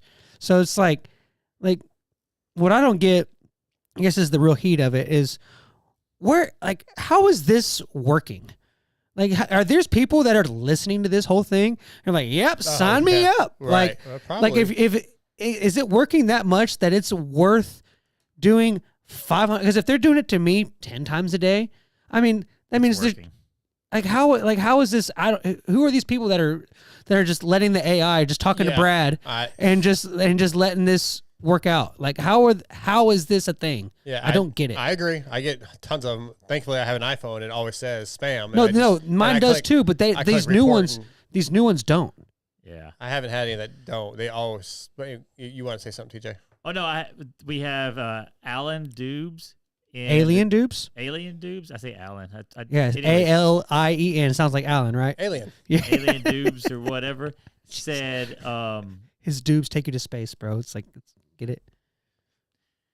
He said he knows what's up with the chick, that she was just wondering where her socks are. They're on the boat, man. They're on the boat. Do you have a bring the heat? I do. I kind of have two. One of them was just a quick one that I'm gonna say because you said something that always like irks me. Okay. But it's not you in particular. It's just a saying you were saying that that you could do anything you put your mind to, or anything's possible. You said something like that earlier. Did I? Yeah, and it's don't not remember that. like there's no chance that it's possible for me to like slam dunk from the 15th. Oh, I think I said people say that because I don't really. And I don't- Yeah, but don't take it so but literal. people say that you could do anything Yeah. if you put your mind to it. Sure, no, sure. I could put my mind to it, and I cannot Yeah, slam dunk from the free throw line. I'm never going to be 6'6". It just I doesn't can matter. think You about it can't- all day long, but you I'm never going to be cannot do 6'6". anything. Anyways. Right. No. But my bring the heat Yep. is I'm really, really, really, really actually upset that we have to spend energy cheering on Deegan because he's really the only American that's going to be up front, battling. I in the still next like few Hayden. rounds. Huh? I still like Hayden. No, I like him fine, but I'm just saying, like if you don't like him, Uh-huh. but you're like America kind of stuff, you have to cheer him on, even if you don't like him, because right now you got Hunter. You got Jet. You're saying there's no Americans battling for the title other than Hayden, Exactly. basically. You got Hayden. Yeah. Then you got Prado's up there. Yeah. And now we're about to have the Coonins come in a couple of weeks. Crazy concept. You can watch motocross, supercross, and not be racist. It's not racist. That's It's not a race.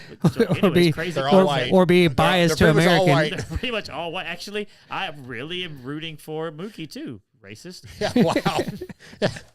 But anyways, Well, what would it be? What would it be if you're Just going your over nas- one your nationality? You're- You're you're- a nationalist. You're a nationalist. You'd be a national, but I'm not an anything. You're just He a man. just said, like, if you were wanted to cheer for America, that's the only one you have to cheer for, is That's what he's it. saying. Right. You can cheer for AP. Battling for the championship? You think AP's in the championship battle? No, well, neither is Okay. Hayden. He's not listening to the show, TJ. Anyways, he's too busy getting like. Never mind. I'm What? saying some terrible things about Okay. the chat. Is that it? Yeah, that's it. That's Okay. it. All right. MotoXpod.com. Click on the contact form if you want to get involved. We had a few emails this week with some top 5 suggestions. We're actually going to do our top 5 this week is a fan suggestion when we get to it. So, yeah, do that. Our next guest tonight, as I told you, is Joe Shimoda. It's going to be pre-recorded. It's brought to you by Racetech. So for over 40 years, Racetech has been supplying the motorcycle industry with high-quality suspension components made right here in the USA. From modern to vintage, Racetech is your go-to source for suspension performance. Racetech Gold Valves provide a plush feel with drastically improved bottoming resistance and increased traction. Visit racetech.com, and you can find your local service center. Am I doing it through the? Nope. Oh, I forgot to put it on there. I forgot. Okay, so I was just making sure. No, I have it here. I totally. So is there forgot. anything I need to do No, on you're this good. end? Just put up the phone logo on the Okay, phone. but isn't there something that we need to mute on here? No. Because that's what's happened to us in the past. And I fixed it. Okay, just double checking. I appreciate that. I'm actually doing one of your things that you like to do, where we bring up I appreciate things that. of this show. Thank you. Thank you. Racetech.com. Don't forget, if you're interested in the seminar, suspension or engine or both, starting November 7th through the 15th, racetech.com/seminars. All right. Enjoy, Joe. It's about 18 minutes, and I don't have any photos, so just listen, talk in the chat. We'll be back. All right, tonight, Racetech brings us from the HRC Honda Progressive team, Joe Shimoda. What's going on, Joe? Hey, thanks for having me here. Yeah, thanks for doing this, man. It's always a pleasure to talk to you. It's been a little bit. Let's start off, obviously, with 2026 Pro Motocross going on right now. You said on both podiums at High Point, and I've heard you say in some other interviews that you feel like you're kind of underperforming for what you expected, but you're getting pretty damn good results. High Point, I think both motos, you came from around 8th off the start to 3rd and 4th. So in my eyes, you're riding really well. Why do you say you're underperforming? Just we're working on some quite a suspension stuff right now. It's a little bit different from last year. And just I personally feel like, just can't really ride at the right speed for me. I feel like I have more speed that I can show, but it's been a little bit hard to show that. So really, trying to rely on my fitness and just come back towards the end of the moto. So just trying to figure this one out to get a little more advantage over everyone. So, but we're getting closer and closer. So yeah, I think just the time will tell. Yeah, that might be a problem for your competition then, because if you're underperforming and not where you expect to be and getting better, like I said, you're already in second place. I think only 1 point down, if I'm not mistaken, from Levi. So if you're going to get better, these other guys better start getting better also. No, of course, yeah. Like I say, I personally feel like I have more in me. Yeah. But I mean, also, dialing in your bike is you make your decision. So I gotta be better. I gotta do better on that part. But no, it'll come. It'll come. So Yeah. we're believing in it. What is the bike doing suspension wise that is making you uncomfortable? Is there is there a specific thing, whether it's small braking bumps or, compression? What is it doing that's like you really need it to be better? Well, like I say, just the balance gets a little bit off in a lot of places. So we're trying to dial that in. I think stiffness, softness is not too far away. So mostly the balance is the main thing for me right now. Is it difficult since it is off a little bit, I'm sure you're doing a bunch of testing to try to get it better, and maybe that wears you out during the week? I mean, would you like less time testing if possible? Would that be better for you, or is it good to be testing just to stay on the bike? I mean, we can't really do so much during the week. You don't want to wear yourself out. And like I said, the track to track, it changes all the time. So it's like some track feels okay, some track just doesn't feel right. But like I said, I'm just really relying on my fitness. So just gotta toughen it out in a couple of rounds. And no, team's awesome. So they'll figure out coming into end of the races here. So yeah, just takes a little bit of time, and I also missed out on a lot of racing too because of my injury. So that's a part of the problem too. Yeah, of course. How is that? Yeah, it was a leg injury during Supercross. Do you feel physically fully healed? Maybe just conditioning's the only issue, or is there still some lingering effects?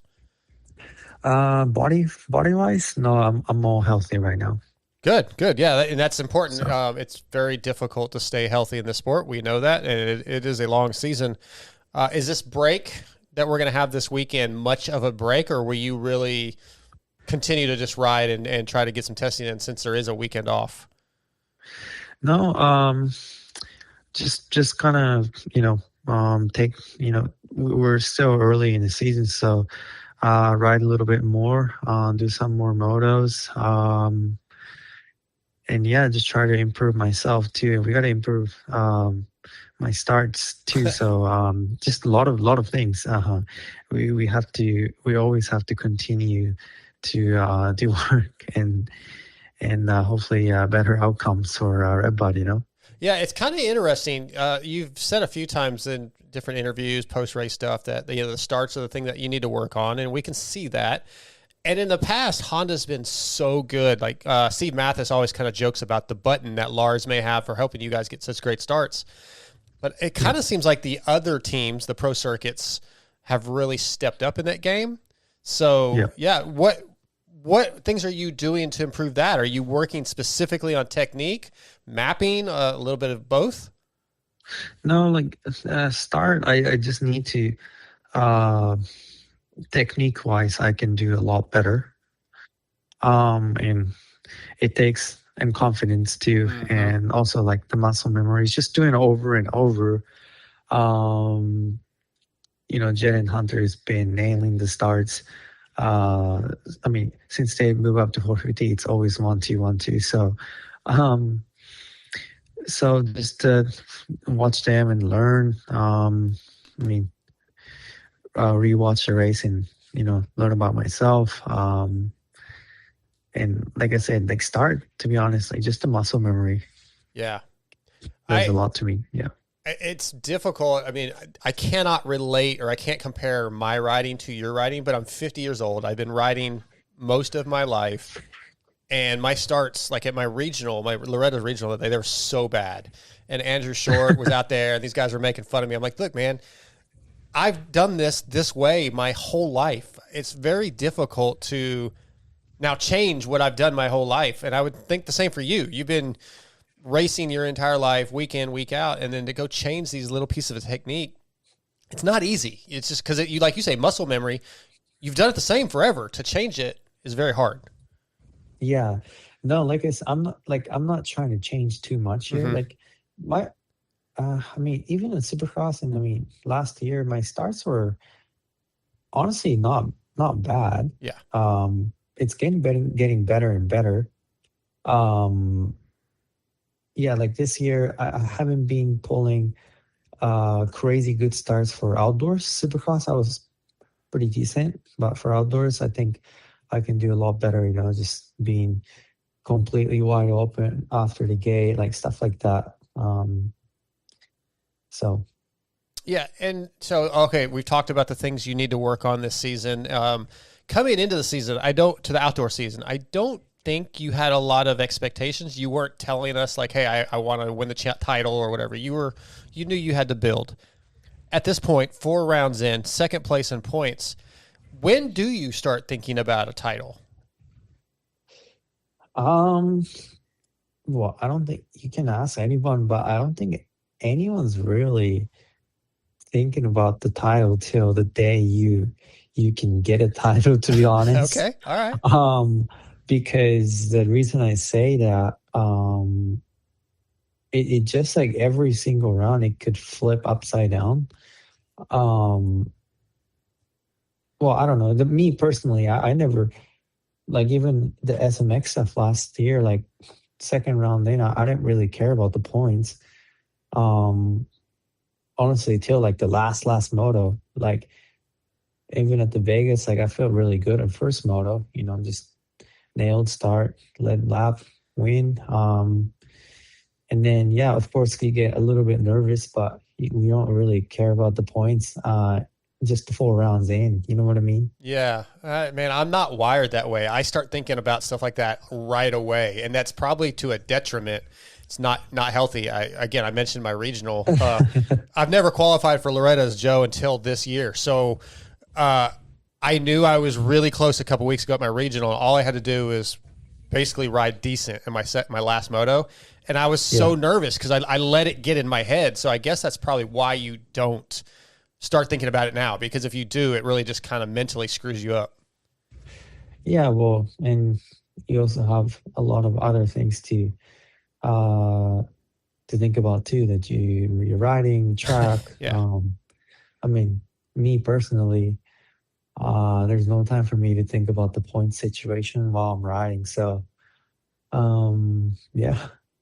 All right. Well, that's fair. There's nothing wrong with that.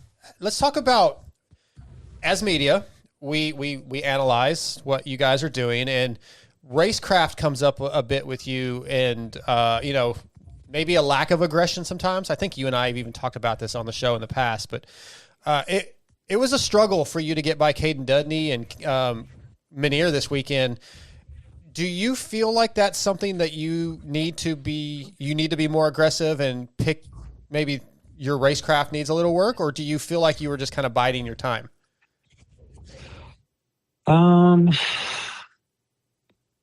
Well, I think I get in the situation a lot. Mm-hmm. Like, I mean, we never really talk about anyone else if they get a start and just leading laps, right? Yeah. But yeah, I get in situation because I haven't been able to pull a really good start, so I had to always come back from the back.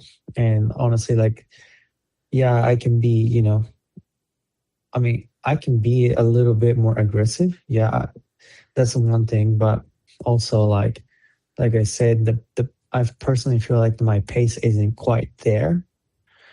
You can, it's so hard to pass a guy when the lap times are really close. The moment, you know, you try to over push for an attack, and it feels really uncomfortable right away, and you can't really do what you want to do. I feel really like that. And when I have my pace right, you know, the things just, you can make easier moves by just riding around. So Yeah, of course I can be, better with the racecraft and stuff, but honestly, like the pace does a lot to do with the passing. Yeah, I do think we see that a lot. And track prep too, right? You've kind of commented on some track prep. I know you've commented on the start prep. A lot of riders talk about the different track prep. Sometimes that makes it difficult to make passes if there's really only one good line, or if it's rut cross, as they say, or whatever. It just, track prep can be an effect on the passing. Yeah, yeah. I got a couple more for you. This year you're at the Dog Pound, right? Training. Last year at Sandbox, is that right? Yeah, I'm with the Lawrence Brothers right now. What made you? What was the decision to kind of switch training facilities, and what is different about the two? I'm not asking you like why is one better than the other, but maybe what made the decision to go to the Dog Pound? Well, the main reason is like we since we have Chance, Jet, Hunter all in one place. Yep. I think it's better for Honda to keep the bike in one station. For like, I don't know, the information and just more privacy and stuff. And it's just good to have all the teammates in one spot. When they come to testing and stuff, everything just was easier. And the track there is good too. Only the thing that sucks is that it's a little bit of further drive for me. But yeah, mainly just wanted to keep all 4 bikes in one spot. Yeah, that actually makes a lot of sense. I do want to ask you, since you were at Sandbox last year, I'm sure you spent some time hanging out with Kenny and got to know Ken pretty well. Him winning that Supercross title this year might be one of the coolest, most emotional stories in sports, period, especially in motocross and Supercross. What did you think when you saw him win that title a few weeks ago or a few months ago? Beautiful. Like, I mean, I'm honestly, I don't know who to cheer on. Because Hunter is my teammate, and I want my teammates to do good too. So, but I mean, it was like, what do you say? Just watching the race. I was at home watching TV, but those two guys just got up in the front. The times are like just identical the whole way through. I mean, Kenny just rode just like no mistake, just clean like 20 some lap. And it's like, it's so like nerve wracking just watching too. Like if one of those guys just made one mistake, it's game over. So, but yeah, like it just looked like flawless, Yeah, it was a beautiful race. I agree. And I agree with you. Like you mentioned, you obviously would love it if your teammate won. And those are two of the best guys in the pit. So it's almost impossible to want one to win over the other, because they're just their stories are amazing either way. But I couldn't be happier for Ken. And I do think Hunter will have more opportunities. But yeah, really cool. Okay, I got 2 more for you. I actually had some listener questions on Instagram, but for some reason it will not let me open Instagram right now. I don't know if it's down. So I want to ask you 2 more. I know a while back, I think when you won SMX, you mentioned getting a guitar, and I've seen on your Instagram that you're playing and practicing. How's that coming? Are you learning a lot? Are you getting better? Yeah, I mean, the technique is getting there. Little by little. I think I can't really show off yet. Yeah. But the melodies are, it's good. It's been good. You should talk to Levi. At Salt Lake City, I walked into Justin Hill's rig, and he and Levi were sitting there playing guitar, and I watched and recorded them playing for like 30 minutes. And Oh, really? yeah, so Levi said he was bringing a couple guitars in his bus because he's got a bus this year, I guess, for outdoors. So, and he and Justin were supposed to get together and play, but I don't think Justin's made any of the nationals yet. But yeah, you should talk to him. Maybe you guys could get together and play. Because I mean, yeah, he's learning still too. It's pretty cool to watch you guys do something different that you're passionate about. Yeah, like I mean, I see on Instagram, Justin's like really good though. Yes. Yeah.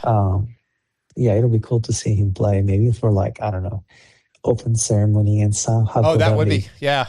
Yeah. Well, they talked about jamming in the bus, and just when I watched, they were kind of teaching each other like Alice in Chains songs, and they would be like, "Oh wait, show me how you did that," and then they would pass the guitar off. And as a music fan, I was in heaven. I just sat there and watched, and so yeah, you should hit up Levi. All right, last question I have for you. This is something a buddy of mine and I were talking, and I don't know how you came up. I don't remember, but my friend was kind of like, I wonder if Joe loves riding dirt bikes still, or if it's kind of just something that's become a job at this point. So I want to know, do you like daydream still about, oh, I can't wait to go ride this day or this track? Or, I mean, is it still fun? No. Okay. No, I still can't. There is not a day like that I will wake up and just wanting to go ride. I don't, to be honest, I don't even know why too. Like, I like racing. Racing is fine. But like, I'm a fan of, motocross sport just in general. Mm-hmm. But if people ask me, do I love riding dirt bike? No, it's too, like, I just take it as a job now too much to where like, everything is serious for me. Yeah. Okay. So let's, I mean, go ahead. also like I have put so much behind it. It's like, I can't really take it fun. Yeah, that kind of makes me sad a little bit. Because was it fun? Did you love it when you were a little kid before it became super serious? I don't know. Just don't remember. Yeah. Yeah. Well, okay, let me ask you this then. Let's say you were just filthy, stinking rich and could do whatever you wanted with your life. What would you do? What would I do? Yeah. What would make you happy? What will make me happy? Yeah, day to day. What I would honestly, I want to do some kind of remote work and travel around the world. Okay. All right. So when you say remote work, you mean like something on the computer, like something you could just do a job and go travel? Yeah. That's interesting, Joe. Maybe that's the first thing that I come up to my mind. Like, I love doing international racing. Okay. Going to Paris, I love doing that. Just, see, when I love racing in the US, but when I look at these like MXGP guys traveling around, race Saturday, Sunday, and you get to spend the culture there. I think that's really cool. Have you thought about going MXGP? Not really. No, not enough money, is there? Well, no, like just like I said, I love racing in US. So yeah, if I'm gonna do dirt bike, I think the US is the main country to be here. Yeah, that's fair. Well, I appreciate you being honest with that, man. But yeah, I've kind of had the vibe that it wasn't like your favorite thing. Like you just, and then my buddy said that too. And I was like, you know what? I'm going to ask him next time I talk to him. So I appreciate the honesty. No, of course. Yeah. Well, Joe, this has been a pleasure, man. I always enjoy talking to you, man. I've been interviewing you now for I don't know, well, since you were a rookie. And I know we've talked about like your English has come so far, and you really have become one of the guys that I just really, really look forward to hearing from. So I appreciate it. Thank you. Absolutely. You have a good night, and try to enjoy your weekend off, and we'll see you at Redbud. Thank you, guys. All right. See you, Joe. That was Joe Shimoda, brought to you by Race Tech. Race Tech. I really enjoyed that one. I hope you guys enjoyed it. If you're watching on YouTube, I know some people didn't realize why we weren't talking, but yeah, that was pre-recorded. Next time we do a pre-recorded interview, we're going to do some photos or something else. So sorry about that. Let's move on. Let's do let's do Renthal read real quick. When you think motocross handlebars, you think Renthal. Why? Well, because Renthal has been the worldwide leader in motorcycle handlebars for over 50 years, racking up over almost 300 U.S.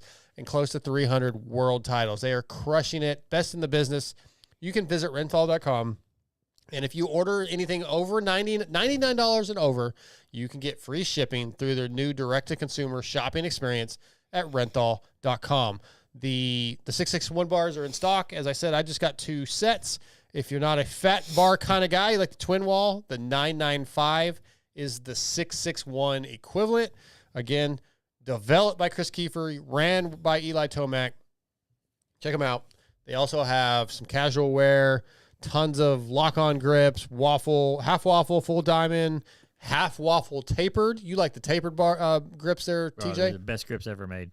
Yep. So lots of great stuff at renthal.com. And as Scotty mentioned earlier, you can use that Works Fit tool to kind of see what bars you've been running and how other bars compare to what you've got. They just kind of overlay. You can look at the difference in designs. Great stuff at renthal.com. I want to thank Paul Parabinos for taking care of me and the show. And actually, before we move forward, I want to thank a few people. I did this last week very briefly. There's a bunch of companies that do not advertise on this show, but help me out tremendously.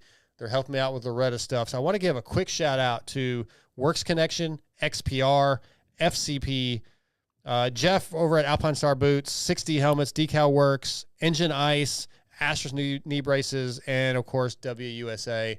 All companies that just help me out, whether it be discounts or giving me a little stuff here and there. It really means a lot because some of these things, as you guys know, it gets very expensive and it'd be almost impossible to do on your own. So I feel very fortunate to have the support of those companies. So thank you. And we also have a not sponsor, but awesome company with Aegis. Yep. They have a discount code for the MotoXpod listeners. It's all caps MotoXpod 26. It's for the first 100 people to use it. I think it's actually been used a couple of times. Nice. And like I said, it's all caps MotoXpod 26. You can message us on Instagram if you forget it when you go to do your order on Amazon. They're awesome headsets, kind of like what everybody talks about the Cardos, but they are unbelievably more affordable, like a third of the price with as much and a few like what do you call it, more features, and like their volume's easier to use, the buttons are easier to click, and we're gonna do something with those. We're right? doing a video with them.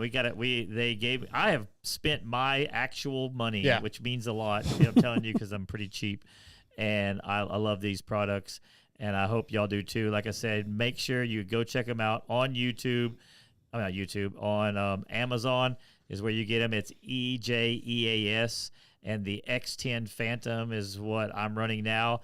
I should have brought my street bike helmet. I have one on there, and it's so. Is it right there? It is, but what's it called? It's so loud in my helmet over the V-twin that I'm riding. I have to turn it down. Nice. You're gonna love it when you're jamming music. You're gonna love it. I'm gonna ask you to shut up and let's play some music. Play some Lamb of God. Well, and that's the thing. You could actually force other people to listen to your music somehow. Like, there's a button to do it, but I'm not telling you how. Okay, perfect. You have to figure it out. I will Google that when we get done.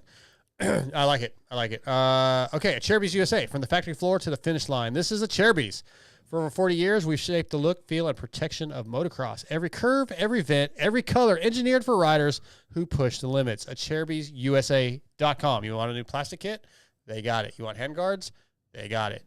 Skid plate? They got it. Fork lug protectors? They got it. All kinds of stuff over at Cherubies USA. They have some really bitchin' stands, the floor, like shop mats, all kinds of great stuff. Huh? They got it? They got it. So Talon Volan, Brian Fullerton, our buddy Foley, hooking us up. Too. They got a Foley over there. They do have a Foley. Really great company, supporting the show since almost the beginning. So we thank Cherubies USA. I actually did just get a bunch of stuff in preparing for Loretta's. The bike, the Yamaha YZ250F is going to have an all new look for Loretta. So I'm very excited about it. I don't want to give anything away. Maybe you guys don't care, but I'm excited. Just wait till actually then to put all that on. What's that? Like, don't ride all your practice stuff. No, I'm not going to put it on until the week before. Okay. Yep, I won't ride it. The bike's going to have a fresh look. Decal Works is working on graphics. We're doing a new kit for that. So look good, feel good, ride good. It's going to look good until probably Monday morning. I ride practice, and it's going to be muddy and wore out. That's the way motocross is. But it's going to look good in photos. Yeah, beforehand. get plenty of photos before the first practice. Yeah, for sure. Okay, with the Cherubies, we don't really normally do a segment, but I do want to talk about a group text that we have that Scotty's not in about this barrel racing thing. Isn't it called Shun Scotty? It is called Shun Scotty. Is it still? I think it is. Yeah. I think it So actually is. you, within the last year, went and did a barrel race. In the last few months. You go ahead. Okay, so at the first of the year, there's a local cowboy church, and one of the members of the church, who's part of whatever cowboy churches do when they're not churching, the cowboy part, The cowboy. When they're being cowboys? they have the big arenas, and they have, I guess, little rodeos every weekend. I don't know what the churches do, but one of the members. I don't know what churches do. What cowboy churches. I know what you meant. But That's not what I heard. Yeah. One of the members has a son who races, pretty quick kid, and he grew up racing. He's a moto guy, and he wanted to show the church that churches are always about reaching out. Mm-hmm. And he said he wanted to put on a barrel race, but with dirt bikes, which has been done before. It's not a brand new concept. Yeah. And so he put one on, and there's no entry fee. They give out trophies, and they serve lunch, and it's obviously it's a church doing things for reach out, that kind of stuff. And it's lots and lots. It's way more fun. I thought it was going to be dumb. I'll be honest with you. The first time I went, I thought it was going to be dumb. But it was free. But it was free, and it was something that I'd never experienced, and I thought I'd never going to get to do again. And I spent the whole time trying to shave milliseconds off my time. I didn't care what place I got. I did get third. I didn't care how I did, but I did get third. But I was just trying to shave microseconds off of it, and it was so much fun. And I was like, I gotta tell my buddies about this. And I have spent the last one. Then they came out with another one. They're going to do one this weekend, and all of my buddies have done nothing but make jokes and not going to go, and how stupid I am and how dumb it is, and it's hurt my feelings. It's like, yeah, you have fun. It's been the highlight of my week. Dude, it was so much fun. And I got third. And I'm telling you, it was like y'all have to go do this. It's unbelievably, I like to challenge myself. No, TJ, it's lame. It's not their idea. It's not my idea. I like to challenge myself. And so I thought this was going to be, I'm going to go around some barrels, I'm going to hang out with some friends, and I'm going to leave. When I left there, I was like, I just want more. I want to go a little bit faster and get better than third. I was actually you had invited me last time you went and did it. And I actually was going to go do it, but I had been fighting a cold, and I felt like crap. And I was like, well, there was just one going to be I'm just not going to. Saturday morning at the Cowboy Church. I know. And I kind of kicked myself for not doing it, but. This Saturday. This Saturday. No, I'm working this Saturday. Oh, I'm glad. DQ's having their first inaugural family fun day, and we're going to have a dunking booth and bouncy castle. So if you live in East Texas, sounds like fun. I'll go do that. yeah, I'm sorry, man. I'm gonna be in the dunking booth if you want to come throw some. No, it actually sounds lame too. Cool, man. I literally said, "Look, TJ, I'm glad that you're enjoying it." Like, I wasn't being a d-hole. You didn't say that. I did multiple times. I said, You've no said, shot. There has been so many. 100% I did. I mean, I can pull it up. But there has been so many things. You're not in the group text. Okay, can I just gonna look at something else? Oh. You have said so many things in that group message that there's no way it could be put in the public eye without you getting canceled about this barrel But did race. I say what I just said? I said. You did say that. Thank You you. did say that part. Absolutely, you said that part. Followed by berating. Right here it says, that's not, like, you called me the R word that we're not supposed to say. We can't say Nope. You say and I said, that's not nice. I said, I'm glad you're having fun. And then I said, I guess being a D comes with being a cowboy. You made a bunch of cowboy jokes, a bunch of gay jokes, because I did not. Hold on. Maybe I did. Not gay jokes, but like. No, I did. You did. But the problem, I guess barrel racing is like a girl's thing. Right here. It is. Okay. Read that blue text, that pretty blue top one. We're glad you are having fun. Yeah. So I told you. What does the next part say? Sorry that it doesn't sound fun to me. Yeah. See, that Okay, never mind. He said that fine, but what I'm getting at is I'm guessing because I don't know anything about rodeo that barrel racing is like a chick thing. It is a predominantly woman Amber thing. was like a national or a Texas state champion multiple years Awesome. in barrel racing. She was really good at it. That's cool, but it's fun on dirt bikes no matter what. Okay. It might be fun. It is fun. I'm not saying you get to go ride and hang out with your friends. I am not saying there's no way it's fun. But I'm saying if I'm going to go ride, that's not what I want to do. I would rather go ride moto. Yep, I know. I also said And I also I'm said going to you're go ride off-road with you next weekend. But you are kind of a moto snob. That's just what I enjoy. What do you mean, TJ? You didn't spend $5,000 to accumulate to get to this point to go race that? That's lame. It was free with lunch. Yeah. Well, you give. I'm not going to spend $5,000 to go ride off-road, but I know I'm going to have a blast doing that because I know that's fun. A bunch of money to be a member of that place. But I'm not going to spend any. No, you're but not. I know it's fun. I was making fun of more like the Path to the Red. No, I understand. Yeah, I knew what you were I doing, understand but you it's have to not. work. It has nothing to do with money. It's just riding around a barrel doesn't sound But exciting to me. Why can I not? Why I is mean, it I not guess okay that's fine. for me not to think that's going to be that much fun? I think what the biggest thing is because it wasn't just you. It was literally everybody in this group of people who are supposed to love riding dirt bikes. But doesn't that tell you something? Yeah, it tells me that my friends, who half of them don't even ride anymore, they are all like how do I say this? It's kind of not open-minded. They're not. No. I mean, That's kind of the whole moto closed-minded community. on a lot of stuff. Yeah. The whole moto industry is kind of like that. Yeah. Well, not the whole because I'm part of the industry because No, I'm on me- this amazing show. This is one little side of the table, and the whole moto industry is That's right. This open-minded. is one side. I mean, I bet Kiefer would have went to the barrel race. He'd have done it for He'd have done it. shits and gigs. I'm Yeah. going to text him and find out. Can one of you read the T-Bolt USA read? Why I text him? Yep. Sometimes You want to ride with you just want to cut loose with your buddies and do a barrel race and shred your Yamaha TTR 110, Honda CRF 110, or even your CRF 50. You might also even have a KLX 110 or 140. You could possibly even be with someone who has a vintage Honda C50 or CT70. Regardless of what pit bike you may have, T-Bolt USA's warehouse has you covered on pit bike parts and accessories. You can find BBR and Pro Taper handlebar kits, D&M shocks, and even full bikes from YCF, Pisser Pro, and Piranha. T-Bolt USA is fully stocked to meet your needs. Visit tboltusa.com, order your parts, and go bang some bars with your buddies. Okay, this week's T-Bolt USA Top 5 is brought to us by a listener. Heck yeah. Thank you, listeners. We First of run all, low on these things. Kyle Collins, has one that I want to do maybe the next time you're in. Okay. I think this falls in line with some we've done before, but top 5 closed businesses that you wish were still around. Ooh, that's a good one. That's a good one. really good one. Yep. So I just want to say this to our listeners. Those two, the one that we're doing this week and that one right there, I had been thinking we're going to run out of top 5. No, people, and it's just always come find up with something. amazing stuff like that. Our listeners are the Just best. when I think you can't get And who any was that? stupider. Who did that? Kyle Collins. Thank you, Kyle. That's a really good one. Please. Unfortunately, this week's, I cannot find the message, so I don't remember who sent it to me. Can we just say Kyle did it too? Whoever sent this one in first, thank you. Yes. Awesome. Second, if you send me another message, I'll give you a shout out on the next show. Not next week, but the week after Redbud.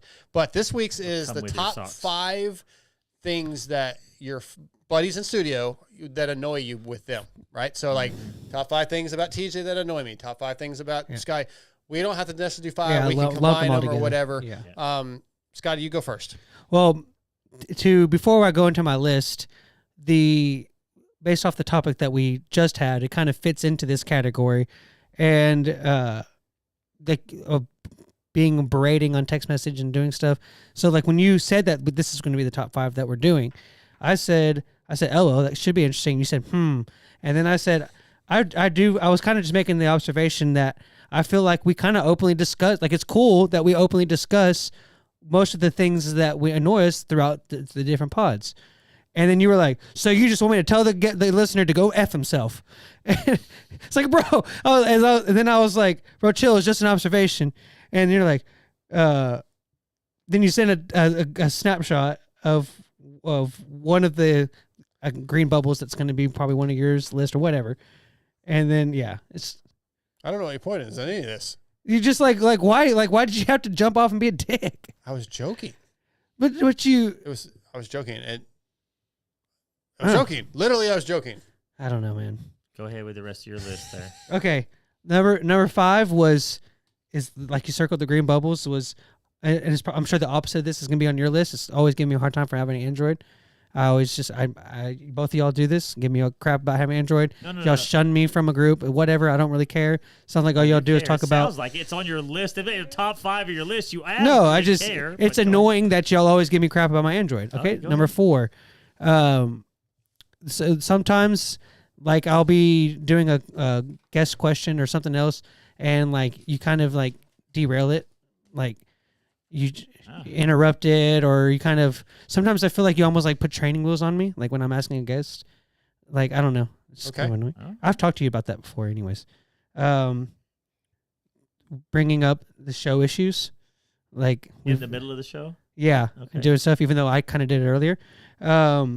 All right, and then number 2 is when like 2 different scenarios. All pointed towards you, so no, this is to both of y'all. Okay. When this 2 different scenarios, and it has to do with the email that we got earlier.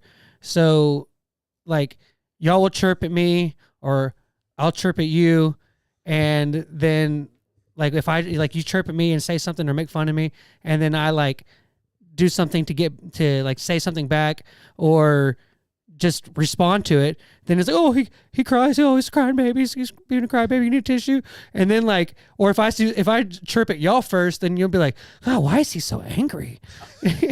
It's like it's all a joke. I get it, and I'm joking back. Get through his list. Oh, I'm sorry. I'm joking. It's just kind of annoying. But okay, and then number 1 is actually a positive thing for both of y'all. It annoys me that both of y'all have like this extra drive for like you with the show and do all these extra things with the show and always being involved, and you know you get up 4 a.m. and work out, and you always have like these cool projects, and like you can work on stuff, and you have a bunch of cars, and you work at dirt bikes, and you built an electric bike, and you'll have the drive to do all these cool things, and it annoys me because it makes me feel like a piece of crap because I don't have the drive to do that stuff. So the last one's positive. Sounds like it's jealousy, but it's annoying. I want to make one of my standard jokes here, but I'm not going to. Yeah. It's not something that I mean. It's just a joke. I know. But I'm not going to say it. What did the email say? Can you read that email again, please? No, I'm not going to say it. Okay. I'm not going to say my joke, so I'm just going to keep it to myself. Okay. Well, who's going next? That's my top 5. Do you want to go or do you want me to go? I don't really have any. Y'all are my friends. Oh, okay. I knew you were going to. I didn't write any down either. I said you guys are my. any. I that's a literally good wrote, one. you're my friends. So I mean, Jeez. Scott, Y'all play. That's why you wanted me to go first. They Just get top setup. 5. That means he's more. It's a setup. He's more. It Wow. was a setup. Yeah, I mean, wow. Someone said TJ's face 1 through 5. Trying to like. Yeah, I didn't write anything down. I got nothing. That's I such was looking at my bullshit. list, and it's just blank numbers.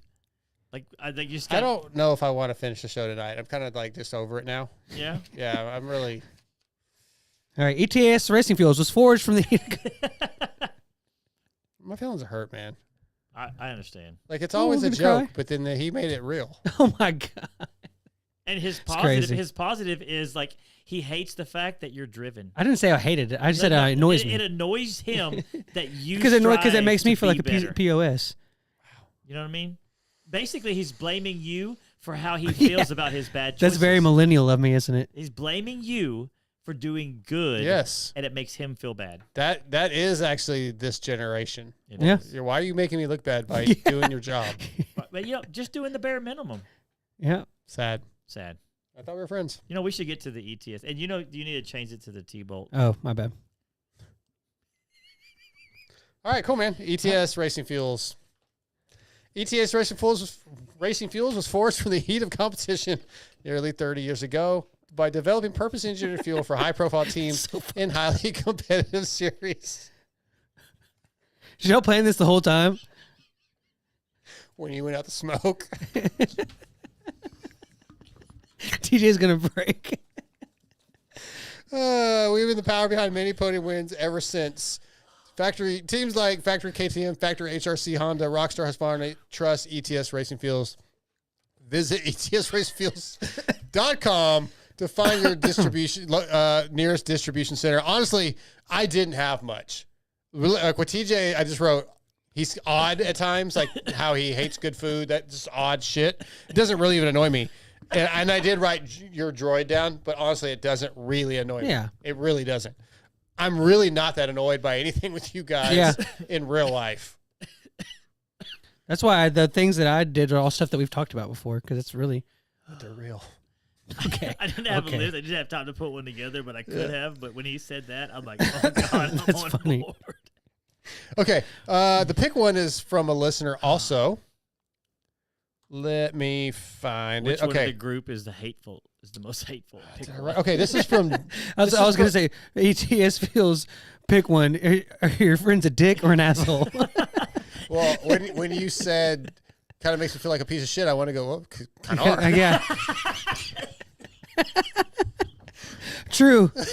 Okay. This is from John Haney via email, motoxpod.com. He's at contact form. Okay, I'm going to read the whole thing. What's up, guys? Love the show. I have a would you rather topic. In celebration of Dark making Loretta's this year, would you rather win Loretta's or make a night show for Supercross? I know most top guys at the ranch have the speed to make a night show, but I'm just talking guys like us. The average everyday working man going to the ranch and winning or being able to roll out on our sport's biggest stage. I personally think making a night show would be badass. We have a local arena cross every year here in PA. Making a main or a night show? Make it a making night the night show like Doc. Yeah.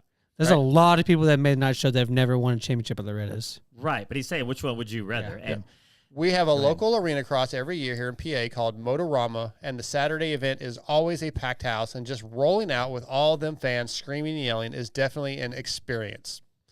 So, yeah, that's his question. Who would like to answer it first? Man, it's a hard choice because I'll say the way I look at it is there's no record you made a night show. Okay. Like you look up, you can see the results, but there's The qualifying results. if So, you're in the top 40. does the results, the record matter to you then? like you getting it in the vault.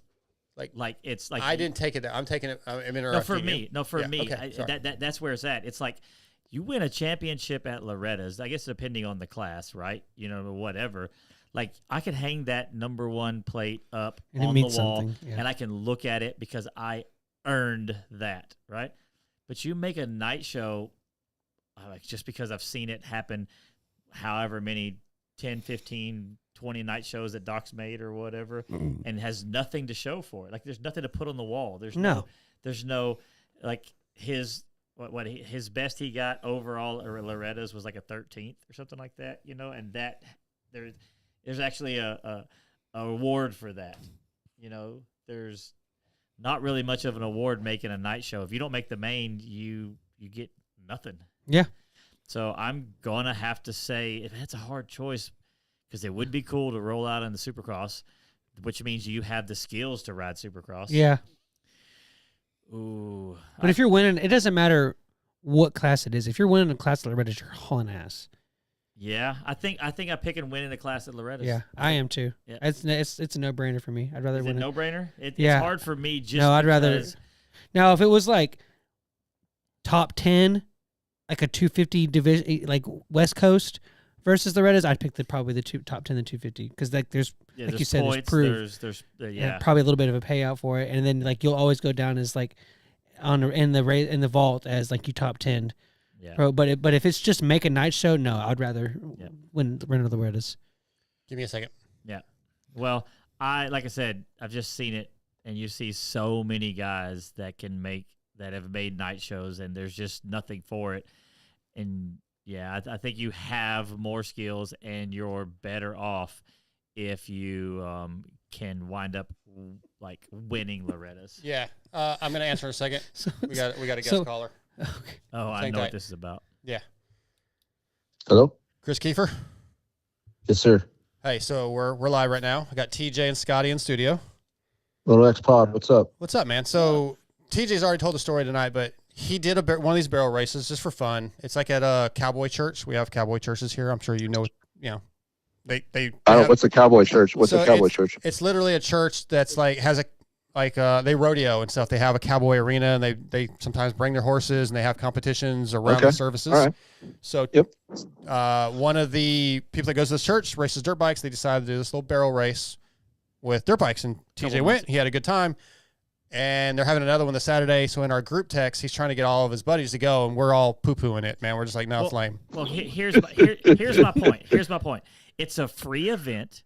It's fun. There's not really any danger except for tip it over because it's not that fast. And like it's like you're fighting. It's almost like drag racing in a way where you're trying to go just a quarter of an eighth of a second faster each time. And you go through there and you see your time going through and they announce it and you're like, oh man, I was a little bit faster that time or I messed up here. And it was so much harder than I expected and just challenging yourself. And then I put it in the group message because we have a big group message with all of our local riders except for Scotty that is in it. And I was trying to get everybody to go. And literally it's been a week long of making jokes about me wanting to go barrel racing. All right. I'm going to be real with you guys. Yep. Okay. So listen, would I be something I would want to do? No, but here's how I would dark side. This is what you need to look like. Like, I feel like it's depending on who's asking you, right? So if your buddies are asking you to do this, if it was me, let's say like you're asking me to do this, right? And you were local, like Kiefer just come down. I would probably go do it one time for you. Okay. And then I'll be the judge of what it's like. Then I could say, hey man, I did it. I'm out now. Cool. Not really into it, but I did it. And you have an experience now, right? Dark side. So now you go, you do it. You don't like it. At least you can tell a story that I went barrel racing, you know? Okay. Fair. So for me, actually, I don't know who did it. Was it MXA or someone did a story about who's faster, the horse or the bike? And they did a barrel race, you know? I think it was Ryan Brees. Yeah, I think it was. I think you're right. Yep. So look, is it something that I would want to do? No, but if my friend asked me to do it, I would do it once. All right, that's fair. I mean, we definitely have been giving him a really hard time. It's been rough in the group message. Like I literally at night sit around and look at the group message, sad. But look, I don't know. I feel like it's like not something that's not normal, so it would be kind of cool. I guess at this point in my life, I probably would just do it once, just because. I've done everything else, you know, almost. And like, hey, now I went and round barrels one time with my friends. Yeah, you know? I see that. My point was like, if I'm going to have a chance to go ride, I'd rather go ride some moto or go ride off-road. But it's free. And is this under the lights, though? No, it's at like 8 in the morning until about lunchtime. It's over. And they Yeah, have lunch out there. And it's just cool. There's a bunch of local dirt bike saying people. Cool, man. Just say it's different. It's say cool. That. It's cool. It's fun. Is there any like, is there like horse chicks there and stuff? To be honest with you, I don't know. I hung out with my buddies that were there. Cowgirls?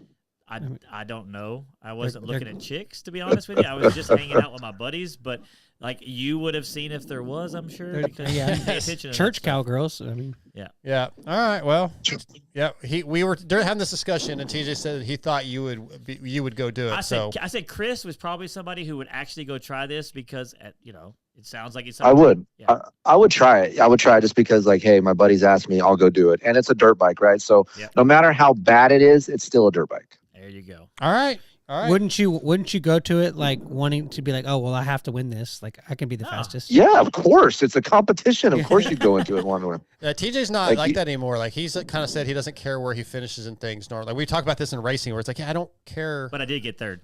Yeah, I did get there, but I don't care. But I got there. My thing is, if you have that feeling as a person, like you don't care what you finished, then you shouldn't be racing dirt bikes. Yeah. Yeah. I can't. There's no way any of us could line up at any kind of race and not want to do as good as you can. Everything's a competition. Yep. I mean, I guess winning maybe for everybody's not in the cards, but like having a set goal for whatever you do, I guess is important. Yeah, I clearly know I'm not winning Loretta's, but I do have a goal. Finishing. Fuck Michael Gage, Dark Side. Fuck Chris Kiefer. Exactly. Exactly. It was fuck Michael Gage at the regional. Now it's fuck Chris Kiefer, Ezra Lusk, Michael Gage. You got him. Yeah. You got him. Yeah. Well, how's the prep going? What's up with the prep? I mean, there hasn't been a whole lot of riding. He turned down a sweet tea today because he's still on the diet. Yeah. Oh, we're on a diet even? Yeah, I cut out about 7 weeks ago. I cut out like all the Cokes, ice cream, sweet tea. Been eating grilled chicken and rice and vegetables and fruit. And yeah.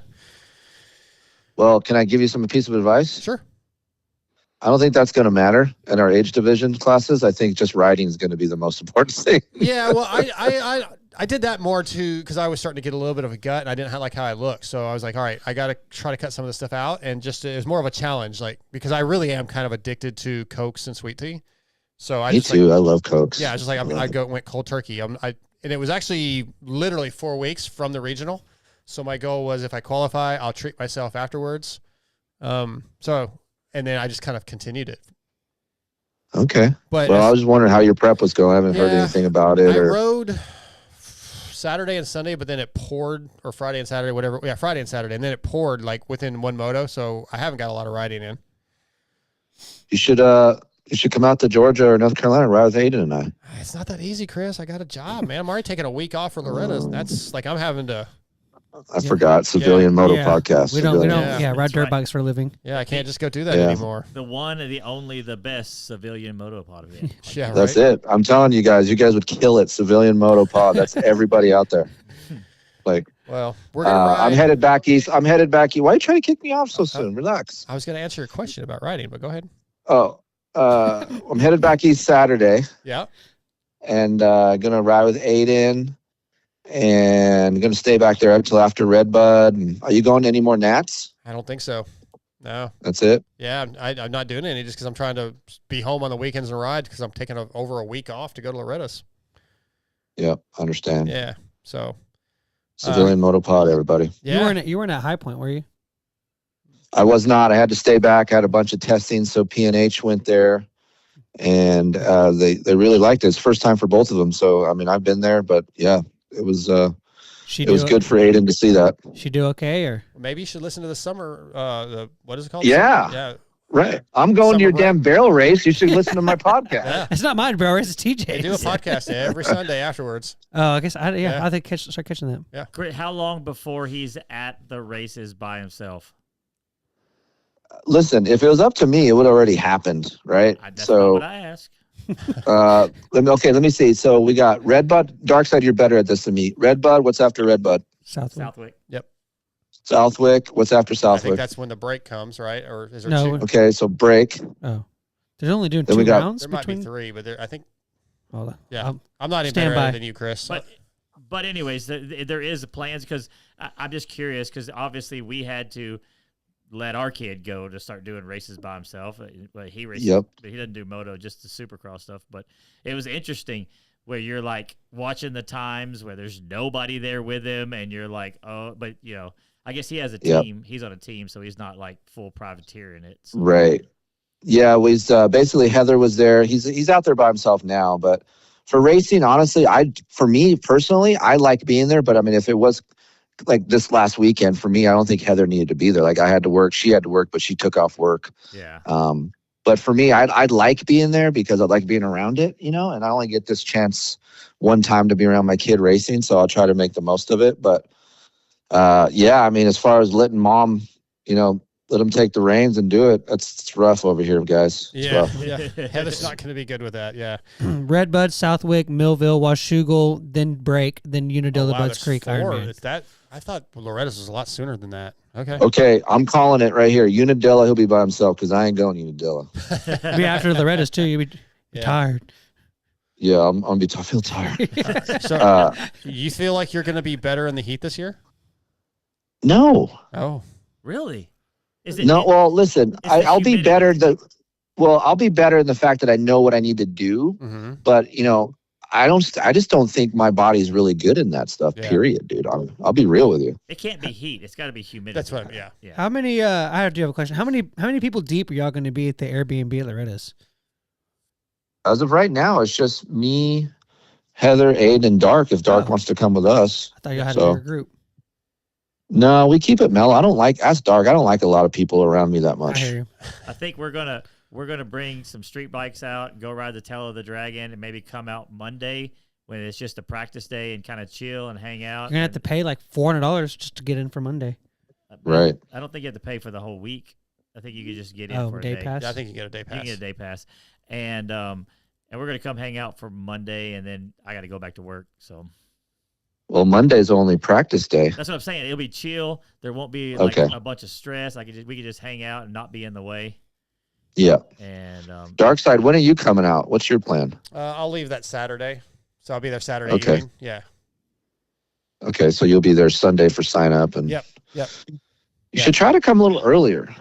I'll try. I mean, I just have to look at how many days off I actually have. See if built you can up. take off a Friday, Civilian Motopod Friday, and then Yeah. just come out. I could probably do that. I mean, a day earlier is no big deal. Yeah, or even if I left Well, worked like, half the well, day. Why? it's just cool to hang out. I don't know Just if you've hang ever out been more? to Get set Loretta's, up. but that's Oh. cool. Well, we got a barrel race to hit up on Yeah. Friday night, so Oh, amen. I'm in. Chris, let's do it. Sounds fun. dude, it's You know so what? cool. Barrel race is awesome, Be dude. great. The moment you said, like, he has been, God, you have to see this message, the group message, how much they've been berating me. Yeah. You were like, well, I'd go. And he's like, you know what? Oh, it's a No, good idea. that is not, he made some good points of doing it for your friend. Yes. I hate you. I hate both. I hate all of you. Yeah, I hate hey. everybody. I still don't want it. You're Hey, uninvited. I still don't want to do it. I still think it's lame.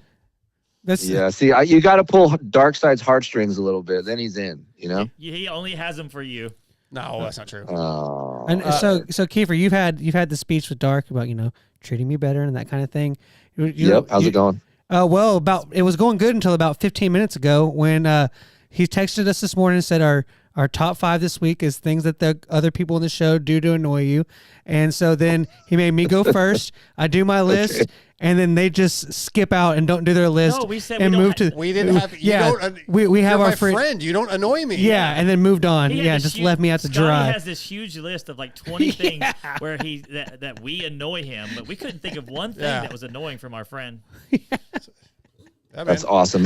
We do that. We do that internally in the family. Like every year, we'll write down 3 things that we think is annoying about all of us, and it's a good time. I feel Yeah, like you did one of that on the air one time, didn't you? yeah. Well, I just did it. I think last week. I go, what's better about mom going with you versus Yeah. just me? So we kind of did that. Well, I feel like you've But done they- that list before, But all 3 of y'all actually do it though, right? But Aiden was like, nothing. It's the same. Yeah, Poor right, Yeah. dude. Hey, did you listen to him on our show last week? Yes, I did. Yes. I think he's better on my show than yours. Yeah, because he's probably half dead on my show because he's tired. Yeah. But I've told somebody else, I think it's just because of your dad, and it's just like but like on our show, he has way more personality. I think he's fake on your show. Then he's fake. Well, I like fake Aiden. He seems into it, man. You know what? I will say this because I want to bring it up because Aiden was. I don't know if it was maybe it was last week. We were talking about B practice, and I know Aiden, right? And you know me, like I don't stick up for my kid that much. If he's wrong, I'll say he's wrong. Sure. Aiden said, like in B practice, and he explained it, and he's like, yeah, just there's slow guys in B practice, and I want to be an A, dude. I've got so many like tweets and messages about, dude, that's so jacked up that your kid thinks these guys are slow. There's guys out working jobs, and and I'm like, you guys took it the wrong way. They're like, no, we didn't. And so I went and played it back, and I can kind of see where people are coming from, but I'm like, look, I think Aiden was including himself. Like, I need to be faster. I'm in the slow group, and he needed to be an A. But I just thought it was really funny because I'm trying to defend my kid on Twitter, and I'm like, you know what? I'm not going to defend him. So he can fight his own battles. Forget it. But what's the point of fighting any battle on social media anyway? oh, dude, it's brutal out there. The streets got to eat, and they're it's not good, dude. They're It's full. bad. Yeah. All right. Anything else, Chris? No, I think Heather just got home, Dark Side, so that means I'm going to have dinner. Okay. It's nice to have my wife back home. I haven't seen her, and it's been 2 days. You want to say hi to Dark Side real quick because we're on the show? Hey, Heather. best wife on the planet. She's looking good, Dark. She's Yeah? lost, I don't know, like 8 pounds or something. And Nice. yeah, it's good. It's nice. It's like she came home. She's been gone for 2 weeks. It's like a new chick walked in my door. It's awesome. Oh, there you go. Well, you guys enjoy your night. Get her cooking for you, since you definitely like to make sure everybody knows that you had to cook for yourself and had your birthday by yourself and wah. Oh, I did. It was rough, guys. DoorDash and food. I had to DoorDash and Yeah. groceries. Oh, I know. Aiden told me that you were sending I him know. groceries. Jesus, poor guy could not survive. And here's the bad thing. After the show, Chris texts me and he's like, "Oh, so I'm a pain in the ass." And I'm like, "Oh my gosh." I'm like, Aiden made it more dramatic than what it was. Calm down. Well, you're the same way though, because in that group text with you and I about birthday, you go, "Oh, I guess I'm just a terrible wife." Right. Well, yeah. That's jacked up, Heather. Yeah. You guys are perfect for each other. I love you guys. So thanks for jumping on here, Chris. All right, guys. Have fun barrel racing. Okay. See you, man. Bye. Later. That's Chris Kiefer. Good stuff. What was the ETS pick one? Give me a second. Now, my daughter just texted me. Sorry. Yeah, my ETS winning Loretta's or not. I think I'm gonna go winning Loretta's. Yeah, I think so. I think a unanimous. Yeah. I'm sorry. I actually wasn't able to hear what you guys said, so I'm glad you said because I was trying to get Chris on. But I said no brainer Loretta's. TJ had to think about it, but I said that if it was changed to a top 10, and even if it's like Or a just a 250 main East event. Coast, then I would take that. okay. I think just I do think like the rolling in with the crowd and it would be a cool vibe, but I think if I was good enough to win Loretta's versus just being a night show guy and Supercross, I think that would be more meaningful. As he said, guys like us, Yeah. right. So I think that would be more meaningful. Yeah. So I'm gonna go with that. I don't. Yeah, thanks, And John. That was a good one. most likely, if you are, except for like maybe like the plus 45, plus 50 class, if you're fast enough to win across the Loretta's, you probably could make a night show. Yeah, but I don't know that. Yeah, I don't know if I agree with you, us. but I don't think that's the point, really. I said probably not plus 40, 45, 50 or That's whatever. what I'm saying. Like, would you? Yeah. All right, We're let's- not fast enough to win the Loretta's either. Yeah, fair enough. Let's do FXR picks for Redbud because we are not doing a show next week, and we'll wrap this thing up.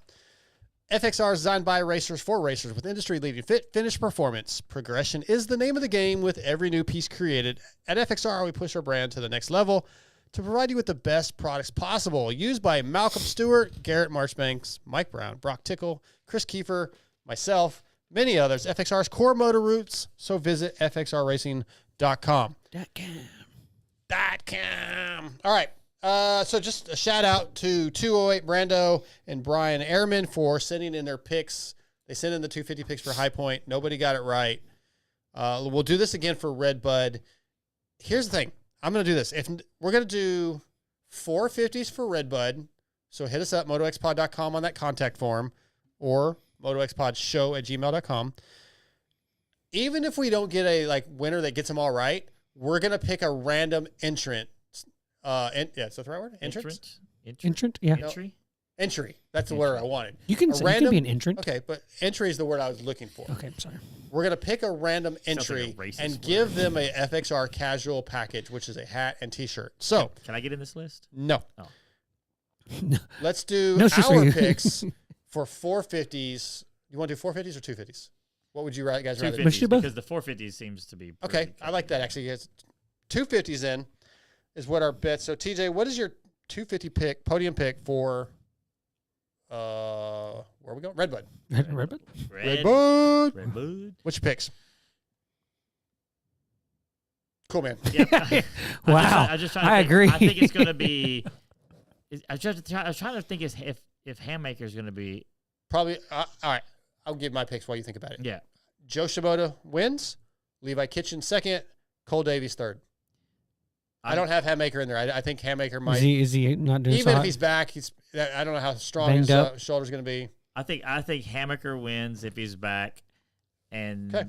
then probably Davies and Kitchen. Scotty? I'm going to go Davies, Kitchen,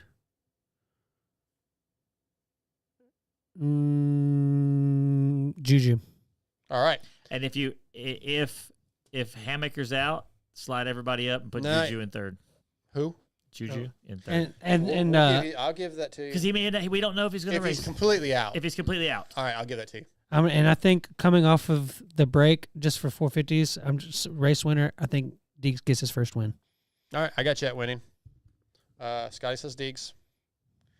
Okay, so for the FXR casual package, we're going to do 250s. So 2 options. Email motoxpodshow@gmail.com or motoxpod.com and click on the contact form. Submit your 250 entries before the race starts, and somebody's going to win this FXR casual package, even if you don't get it right. If you do get it right, if you get the podium perfect, I'll come up with something else to add Did in. anyone get it last week? No. No one's What ever did gotten it. what did we do? Man, I hate when you make me go back. I It's don't know not, why. I don't know why I you know. just don't start off with it. Because you should. Okay, so I said Levi Kitchen, Joe Shimoda, Seth Hammaker. You said Seth Hammaker, Levi Kitchen, Cole Davies. And if you get it all right, we will put in an autographed by everybody of the show. What's it called? Dairy Queen coupon. Sweet. We can throw that in too. So there you go. That is our show. I want to thank Race Tech, Yamaha Motor USA, Guts Racing, X-Brand Goggles, FXR, ETS Racing Fuels, T-Boat USA, Grill Your Ass Off, Cherubies USA, Renthal. I want to thank Jordan Ashburn and Joe Shimoda. I want to thank you two donkeys. Chris Kiefer for jumping on here. Really appreciate that. Yeah, again, no show next week. We'll be back after Redbud. Thanks for listening. Thanks for watching. We're out.